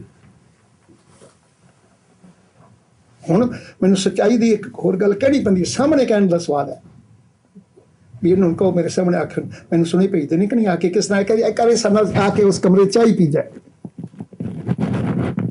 ਸਬੂਤ ਦੇਣਾ। ਉਹਨੇ ਕਹਿੰਦੇ ਨੇ, ਮੈਂ ਕਹਿੰਦਾ ਵੀ ਝੂਠ ਨੂੰ ਆਪਣਾ ਇਸ਼ਟ ਬਣਾ ਕੇ ਮੈਂ ਨਹੀਂ ਚੁੱਕ ਸਕਦਾ। ਚੰਦ ਨੇ ਕਲ ਸਾਡੇ ਰਹਿ ਜਾਏ, ਸਾਡੇ ਕਮਰੇ, ਸਾਡੇ ਕੋਲ ਅਸੀਂ ਜੀ ਕੁਛ ਨਹੀਂ ਪੁੱਛਣਾ, ਕੁਝ ਸਾਡਾ ਕੋਈ ਮਸਲਾ ਹੀ ਨਹੀਂ, ਸਿਰਫ ਸਾਡੇ ਨਾਲ ਆ ਕੇ ਚਾਹ ਪੀ ਜਾਏ ਤਾਂ ਕਿ ਦੋਨੇ ਤਰ੍ਹਾਂ ਅਸੀਂ ਇਹ ਕਹਿ ਦਿੰਦੇ ਕਿ ਬੜੀ ਮਾਫੀ ਮੰਗੇ। ਤੇ ਜੇ ਪ੍ਰੋਫੈਸਰ ਦਰਸ਼ਨ ਸਿੰਘ ਕਿਸੇ ਹੋਰ ਦੇ ਚਾਹ ਪੀ ਜਾਣ ਫਿਰ ਉਹਨਾਂ ਦਾ ਕੇਸ ਹੋਏਗਾ? ਉਹ ਕਹੇ ਨਾ, ਜਿਹੜੇ ਲੋਕ ਚੜ੍ਹਦੀ ਕਲਾ 'ਚ ਬੈਠੇ ਨੇ ਨਾ, ਕਮਜ਼ੋਰ ਤੇ ਆਪਣੀ ਕੁਰਸੀਆਂ ਨੂੰ ਸੰਭਾਲ ਬੈਠੇ ਬੁਜ਼ਦਿਲ ਲੋਕ ਜਿਹੜੇ ਨੇ, ਉਹ ਜ਼ਰੂਰ ਇਸ ਝੂਠ ਦੇ ਸਾਹਮਣੇ ਵੀ ਸਲਾਮਾਂ ਕਰੀ ਜਾਂਦੇ ਨੇ। ਜਿਹੜੇ ਲੋਕ ਸੱਚ ਨੂੰ ਜਾਣਦੇ ਨੇ, ਸੱਚ ਦੇ ਪਹਿਰਾ ਦੇਣ ਵਾਲੇ ਨੇ, ਉਹ ਨਹੀਂ ਡਰਦੇ। ਪ੍ਰੋਫੈਸਰ ਤੁਸੀਂ ਗੱਲ ਕੀਤੀ ਕੁਰਸੀ ਬਚਾਉਣ ਦੀ ਖਾਤਰ, ਅਸੀਂ ਵੈਨਕੂਵਰ ਕੈਨੇਡਾ ਦੀ ਧਰਤੀ ਤੇ, ਤੁਸੀਂ ਬਲਕਿ ਕੈਨੇਡਾ ਦੇ ਵਿੱਚ ਹੀ ਜ਼ਿੰਦਗੀ ਦਾ ਲੰਮਾ ਹਿੱਸਾ ਗੁਜ਼ਾਰ ਰਹੇ ਹੋ। ਹੁਕਮਨਾਮਾ ਕੈਨੇਡਾ 'ਚ ਲੰਗਰ ਦੇ ਮਾਮਲੇ ਨੂੰ ਲੈ ਕੇ ਆਇਆ, ਕੁਝ ਵਿਅਕਤੀ ਛੇਕੇ ਗਏ, ਅੱਜ ਵੀ ਛੇਕੇ ਹੋਏ ਨੇ। ਹੁਕਮਨਾਮਾ ਕੁਰਸੀਆਂ ਤੇ ਮੇਜ਼ਾਂ ਦਾ ਵੀ ਆਇਆ।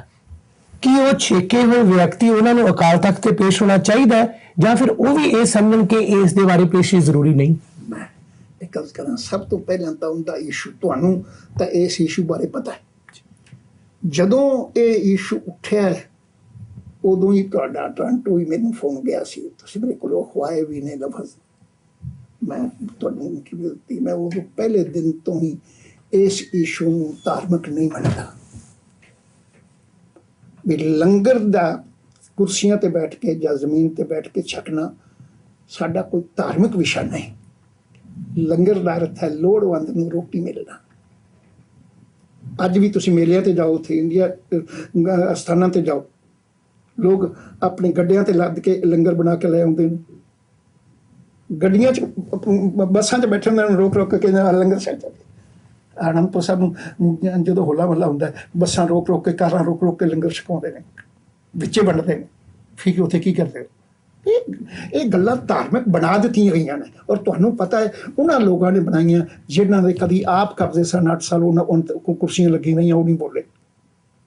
ਸੋ ਆਪਾਂ ਇਸ਼ੂ ਉਹ ਛੇੜੀਏ ਜਿਹੜਾ ਕੌਮ ਦਾ ਕੋਈ ਭਲਾ ਕਰ ਸਕੇ।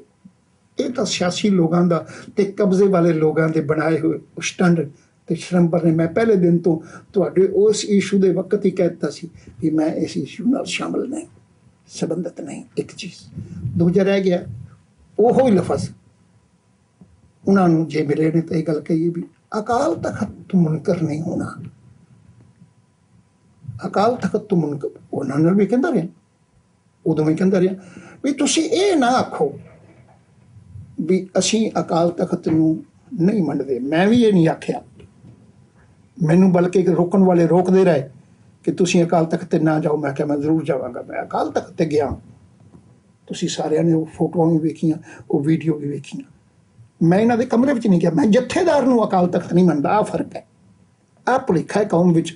ਜਿਹੜੇ ਸਮਝਦੇ ਨੇ ਕਿ ਜਥੇਦਾਰ ਅਕਾਲ ਤਖਤ, ਉਹ ਭਲੇ। ਅਕਾਲ ਤਖਤ ਦਾ ਸਾਡਾ ਸਿਧਾਂਤ ਹੈ। ਅਸਥਾਨ ਜਿਹੜਾ ਹੈ ਉਹ ਅਕਾਲ ਤਖਤ ਦਾ ਸਥਾਨ ਹੈ। ਉਹਦੇ ਨਾਲ ਸਾਡੀ ਹਿਸਟਰੀ ਜੁੜੀ ਹੋਈ ਹੈ, ਇਤਿਹਾਸ। ਅਸੀਂ ਉਸ ਇਤਿਹਾਸ ਤੇ ਹਿਸਟਰੀ ਦੇ ਮਾਲਕ, ਉਸ ਅਸਥਾਨ ਨੂੰ ਵੀ ਅੱਖਾਂ ਬੰਦ ਕਰਕੇ ਬੇਅਦਬ ਨਹੀਂ ਕਰ ਸਕਦੇ। ਪਰ ਜਿਹਦੇ ਨਾਲ ਹਿਸਟਰੀ ਜੁੜੀ ਹੋਈ ਹੈ, ਮੈਂ ਕਮਰੇ ਨਾਲ ਕਰਪਸ਼ਨ ਦੀ ਤੇ ਅਨਿਆਏ ਦੀ, ਤੇ ਜਿੱਥੇ ਬਹਿੰਦੇ ਨੇ ਜਥੇਦਾਰ ਸ੍ਰੀ ਗੁਰੂ ਗ੍ਰੰਥ ਸਾਹਿਬ, ਸਾਡਾ ਗੁਰੂ ਸਿਧਾਂਤ ਜਿਹੜਾ ਅਕਾਲ ਤਖਤ ਹੈ, ਉਹ ਵੀ ਨਹੀਂ ਬਹਿੰਦਾ। ਉਹਨੂੰ ਮੈਂ ਅਕਾਲ ਤਖਤ ਕਿਵੇਂ ਮੰਨ ਲਵਾਂ? ਸੋ ਇਸ ਲਈ ਅੱਜ ਵੀ ਮੈਂ ਉੱਥੇ ਖੜਾ, ਅਕਾਲ ਤਖਤ ਅੱਗੇ ਸਿਰ ਝੁਕਦਾ ਹੈ, ਸਿਧਾਂਤ ਸਾਡਾ ਅਕਾਲ ਤਖਤ ਹੈ। ਉਹ ਲੋਕ ਜਿਹੜੇ ਇਹ ਕਹਿੰਦੇ ਨੇ ਨਹੀਂ ਉੱਥੇ ਅਕਾਲ ਤਖਤ ਨਹੀਂ, ਸਾਡੇ ਕਮਰੇ ਵਿੱਚ ਆਓ, ਇਸ ਦਾ ਮਤਲਬ ਉਹ ਅਕਾਲ ਤਖਤ ਦੀ ਬੇਅਦਬੀ ਕਰ ਰਹੇ ਨੇ। ਅਸਲ ਤਾਂ ਅਕਾਲ ਤਖਤ ਤੋਂ ਨਾਸਤਿਕ ਉਹ ਲੋਕ ਨੇ ਜਿਹੜੇ ਅਕਾਲ ਤਖਤ ਨੂੰ ਅਕਾਲ ਤਖਤ ਮੰਨਣ ਲਈ ਤਿਆਰ ਨਹੀਂ, ਆਪਣੇ ਉਸ ਚੌਂਤੜੇ ਨੂੰ ਅਕਾਲ ਤਖਤ ਬਣਾਏ ਬੈਠੇ ਨੇ।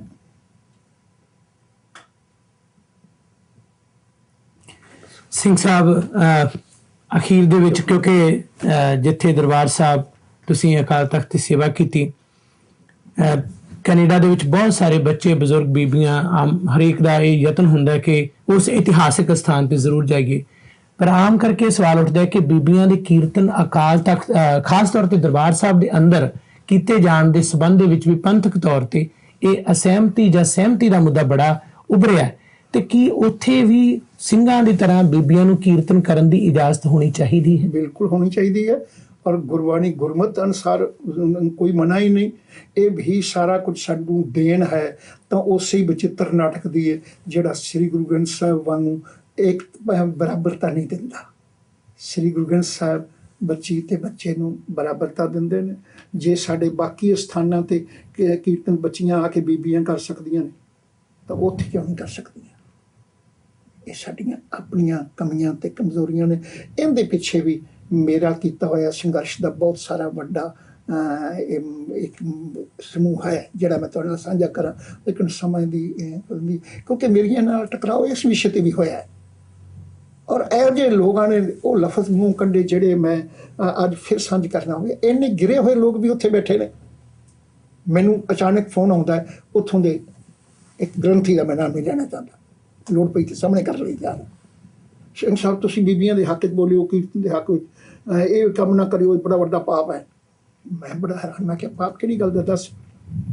ਇਹ ਕਿ ਬੀਬੀਆਂ ਹਰ ਥਾਂ ਤੇ ਕੀਰਤਨ ਕਰ ਸਕਦੀਆਂ, ਇੱਥੇ ਕਿਉਂ ਨਹੀਂ? ਜੇ ਉਦੋਂ ਨਾਲ ਦੋ ਗੱਲ ਸਨ, ਇੱਕ ਕੀਰਤਨ ਦਾ ਮਸਲਾ ਸੀ, ਇੱਕ ਸੀ ਅੰਮ੍ਰਿਤਵੇਲੇ ਦੀ ਸੇਵਾ ਦਾ, ਪਾਲਕੀ ਨੂੰ ਲਿਜਾਣ ਦਾ ਮਸਲਾ। ਮੈਂ ਕਿਹਾ ਤੁਹਾਡੀਆਂ ਆਪਣੀਆਂ ਕਮਜ਼ੋਰੀਆਂ ਤੇ ਪ੍ਰਬੰਧ ਦੀਆਂ ਕਮਜ਼ੋਰੀਆਂ ਸਜ਼ਾ ਬੱਚੀਆਂ ਨੂੰ ਕਿਉਂ, ਉਹਨਾਂ ਦਾ ਹੱਕ ਕਿਉਂ ਖੋਇਆ ਜਾਏ? ਮੈਂ ਕਿਹਾ ਮੈਂ ਤੁਹਾਨੂੰ ਇਹਦਾ ਡਿਸਪਲਿਨ ਬਣਾ ਦੇਣਾ, ਕਿਸੇ ਬੱਚੀ ਤੁਸੀਂ ਬਕਾਇਦਾ ਵੰਡ ਕੇ ਉਹਨਾਂ ਨੂੰ ਸੇਵਾ ਦੇ ਸਕਦੇ ਹੋ। ਨਾ ਸਿੰਘ ਸਾਹਿਬ ਇੱਥੇ ਬੀਬੀਆਂ ਨੂੰ ਬਿਲਕੁਲ ਸੇਵਾ ਵਿੱਚ ਰਾਤ ਨੂੰ ਨਹੀਂ ਆਉਣ ਦੇਣਾ, ਨਾ ਕੀਰਤਨ ਦੇ ਵਿੱਚ। ਤੁਸੀਂ ਹੈਰਾਨ ਹੋਵੋਗੇ, ਲੀਡਰ ਅਖਵਾਉਣ ਵਾਲੀ ਮੁਖੀ ਉਹਨਾਂ ਨੇ ਉਹਨਾਂ ਦੇ ਅੰਦਰ ਬਿਆਨ ਦਿੱਤਾ ਕਿ ਜੇ ਉਹ ਬੀਬੀਆਂ ਕੀਰਤਨ ਕਰਨਗੀਆਂ ਤੇ ਸਿੱਖ ਦਾ ਮਨ ਅਡੋਲ ਨਹੀਂ ਰਹੇਗਾ। ਉਹ ਭਰਿਆ ਜੇ ਦਰਬਾਰ ਸਾਹਿਬ ਦੇ ਅੰਦਰ ਬੈਠੇ ਹੋਏ ਸਿੱਖ ਦਾ ਮਨ ਇੰਨਾ ਡੋਲਦਾ ਹੈ ਤੇ ਫਿਰ ਸਾਹਮਣੇ ਕਿ ਬੀਬੀਆਂ ਦਾ ਸਥਾਨ ਬਣਾਇਆ ਜੀ, ਸਾਹਮਣੇ ਤਾਂ ਕੀਰਤਨ ਦੇ ਬੀਬੀਆਂ ਬੈਠਦੀਆਂ ਨੇ, ਉੱਥੇ ਵੀ ਤਾਂ ਬੈਠਦੀਆਂ ਨੇ। ਉਹ ਸਿੰਘ ਮੈਨੂੰ ਆਪਣਾ ਗ੍ਰੰਥੀ ਸਿੰਘ ਕਹਿੰਦਾ ਜੀ ਤੁਸੀਂ ਇਹ ਬੜਾ ਗਲਤ ਕਰ ਰਹੇ ਹੋ। ਦੱਸ ਕਿਉਂ ਗਲਤ? ਆਖਿਰ ਇੱਥੇ ਤਾਂ ਹਾਲਤ ਇਹ ਹੈ ਕਿ ਰਾਤ ਨੂੰ ਬੀਬੀਆਂ ਆਉਣ ਲੱਗੀਆਂ, ਕਿਸੇ ਦੀ ਇੱਜ਼ਤ ਸੇਫ ਨਹੀਂ। ਔਰ ਉਹਨਾਂ ਨੇ ਜਿਹੜੇ ਲਫ਼ਜ਼ ਵਰਤੇ ਉਹ ਮੇਰੇ ਕੋਲ ਬਰਦਾਸ਼ਤ। ਕਹਿੰਦਾ ਮੈਨੂੰ 30 ਸਾਲ ਹੋ ਗਏ ਨੇ ਇੱਥੇ ਰਹਿੰਦਿਆਂ, ਜੋ ਕਿ ਮੈਂ ਵੇਖ ਰਿਹਾ ਇੱਥੇ ਤਾਂ ਮੁੰਡਿਆਂ ਦੀ ਇੱਜ਼ਤ ਸੇਫ ਨਹੀਂ, ਤੁਸੀਂ ਬੀਬੀਆਂ ਦੀ ਗੱਲ ਕਰਦੇ ਹੋ। ਇਹ ਉਹਦੇ ਲਫ਼ਜ਼ ਸਨ। ਮੇਰੇ ਪੈਰਾਂ ਥੱਲੇ ਉਹ ਜ਼ਮੀਨ ਨਿਕਲ ਗਈ ਔਰ ਮੈਨੂੰ ਗੁੱਸੇ ਨਾਲ ਕਹਿਣਾ ਪਿਆ, ਭਾਈ ਸਾਹਿਬ ਵੀ ਜੇ ਤੂੰ ਇਹ ਵੇਖਦਾ ਰਿਹਾ 30 ਸਾਲ ਤੋਂ ਤੇ ਸਾਡਾ ਤੁਹਾਡਾ ਜਿਉਣਾ ਹੀ ਜਿਹਨੂੰ ਕਹਿੰਦੇ ਨੇ ਅਨਿਯਮ ਹੈ ਕਿ ਤੂੰ 30 ਸਾਲ ਦਾ ਬੈਠਾ ਇਹ ਸਭ ਕੁਝ ਵੇਖ ਰਿਹਾ ਔਰ ਤੂੰ ਅੱਜ ਤੱਕ ਆਵਾਜ਼ ਨਹੀਂ ਉਠਾਈ ਤੇ ਤੂੰ ਇਸ ਗੱਲ ਨੂੰ ਆਪਣੀ ਜ਼ਿੰਮੇਵਾਰੀ 'ਚ ਨਹੀਂ ਲਿਆ। ਸੋ ਇਹ ਹਾਲਾਤ ਨੇ ਜੀ। ਕਨਸੈਪਟ ਜਦੋਂ ਸਾਹਮਣੇ ਆਉਂਦਾ ਹੈ ਤੇ ਸਾਨੂੰ ਝਿਜਕ ਇਸ ਗੱਲ ਦੀ ਆਉਂਦੀ ਹੈ ਕਿ ਆਪਣੇ ਅਸਥਾਨਾਂ ਦੀ ਬੇਅਦਬੀ ਨਾ ਹੋਵੇ, ਬੇਇੱਜ਼ਤੀ ਨਾ ਹੋਵੇ। ਨਹੀਂ ਤੇ ਜੋ ਕੁਝ ਇਸ ਵੇਲੇ ਉੱਥੇ ਪ੍ਰਬੰਧ ਦਾ ਮਾਮਲਾ ਹੈ ਔਰ ਜੋ ਕੁਝ ਉੱਥੇ ਹੋ ਰਿਹਾ ਹੈ ਉਹ ਉਹਦੇ ਬਹੁਤ ਸਾਰੇ ਸਬੂਤ ਤੇ ਉਸ ਕਮਰਿਆਂ ਦੇ, ਜਿਨ੍ਹਾਂ ਕਮਰਿਆਂ ਵਿੱਚ ਬੈਠ ਕੇ, ਜਿਨ੍ਹਾਂ ਨੂੰ ਅਕਾਲ ਤਖਤ ਆਖ ਕੇ, ਜਿਨ੍ਹਾਂ ਦੇ ਵਿੱਚ ਬੈਠ ਕੇ ਫੈਸਲੇ, ਕੌਮ ਦੇ ਫੈਸਲੇ ਸੁਣਾਏ ਜਾਂਦੇ ਨੇ, ਜਿੱਥੇ ਸ੍ਰੀ ਗੁਰੂ ਗ੍ਰੰਥ ਸਾਹਿਬ ਦਾ ਪ੍ਰਕਾਸ਼ ਨਿਰਾ ਮਨਮਤ ਹੈ ਦਾ, ਉੱਥੇ ਜੋ ਕੁਝ ਹੁੰਦੇ ਨੇ। ਤੁਸੀਂ ਦੇਖਿਆ ਵੀ ਦਲਜੀਤ ਸਿੰਘ ਸਾਹਿਬ ਇੱਥੋਂ ਦਾ ਸ਼ਿਕਾਗੋ ਵਾਲਾ, ਉਹਦਾ ਫੈਸਲਾ ਵੀ ਉੱਥੇ ਬੈਠ ਕੇ ਹੋਇਆ।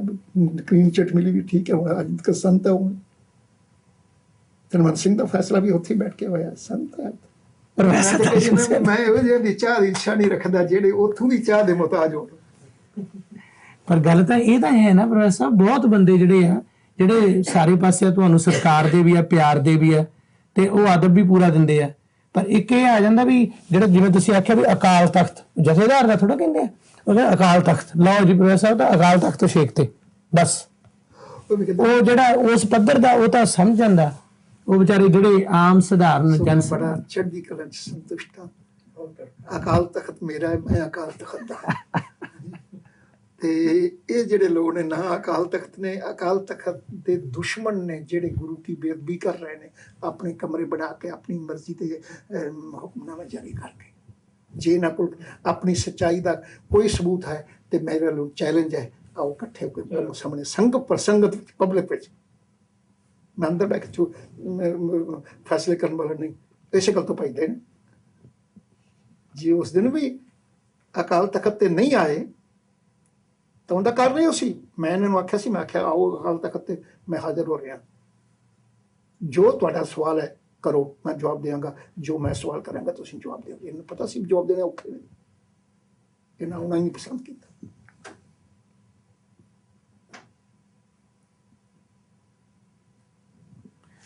ਅਖੀਰ ਚ ਪ੍ਰੋਫੈਸਰ ਸਾਹਿਬ, ਕੈਨੇਡਾ ਵਸਦੇ ਸਮੂਹ ਦਰਸ਼ਕਾਂ ਨੂੰ ਤੁਸੀਂ ਗੁਰਮਤਿ ਦੇ ਆਸ਼ੇ ਅਨੁਸਾਰ ਇਸ ਲੰਮੇ ਸਮੇਂ ਦੌਰਾਨ ਜੋ ਪ੍ਰਚਾਰ ਕੀਤਾ ਹੈ, ਜਿਸ ਦੇ ਵਿਚਾਰਾਂ ਸਾਂਝ ਅੱਜ ਬੜੇ ਵਿਸਤਾਰ ਚ ਤੁਸੀਂ ਪਾਈ ਹੈ, ਨੌਜਵਾਨ ਪੀੜ੍ਹੀ ਤੇ ਸਿੱਖ ਪੰਥ ਦੇ ਭਵਿੱਖ ਦੇ ਦਰਪੇਸ਼ ਮੁਸ਼ਕਲਾਂ ਦੀ ਗੱਲ ਕੀਤੀ ਹੈ, ਸੋ ਕੀ ਕਹਿਣਾ ਚਾਹੋਗੇ?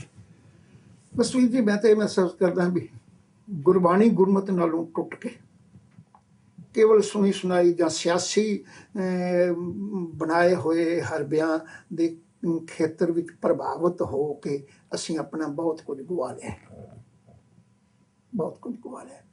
ਭਵਿੱਖ ਸਾਨੂੰ ਉਜਲਾ ਨਹੀਂ ਦਿਸਦਾ।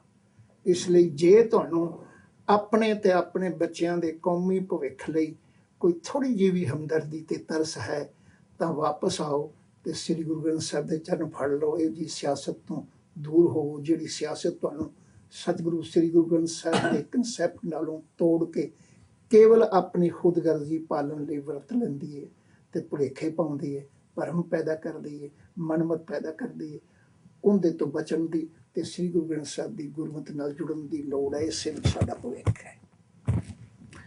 ਧੰਨਵਾਦ ਜੀ। ਸਮੂਹ ਦਰਸ਼ਕਾਂ ਵੱਲੋਂ ਇੱਕ ਵਾਰ ਫਿਰ ਬੜੇ ਸਤਿਕਾਰ ਸਹਿਤ ਵਾਹਿਗੁਰੂ ਜੀ ਕਾ ਖਾਲਸਾ, ਵਾਹਿਗੁਰੂ ਜੀ ਕੀ ਫਤਿਹ।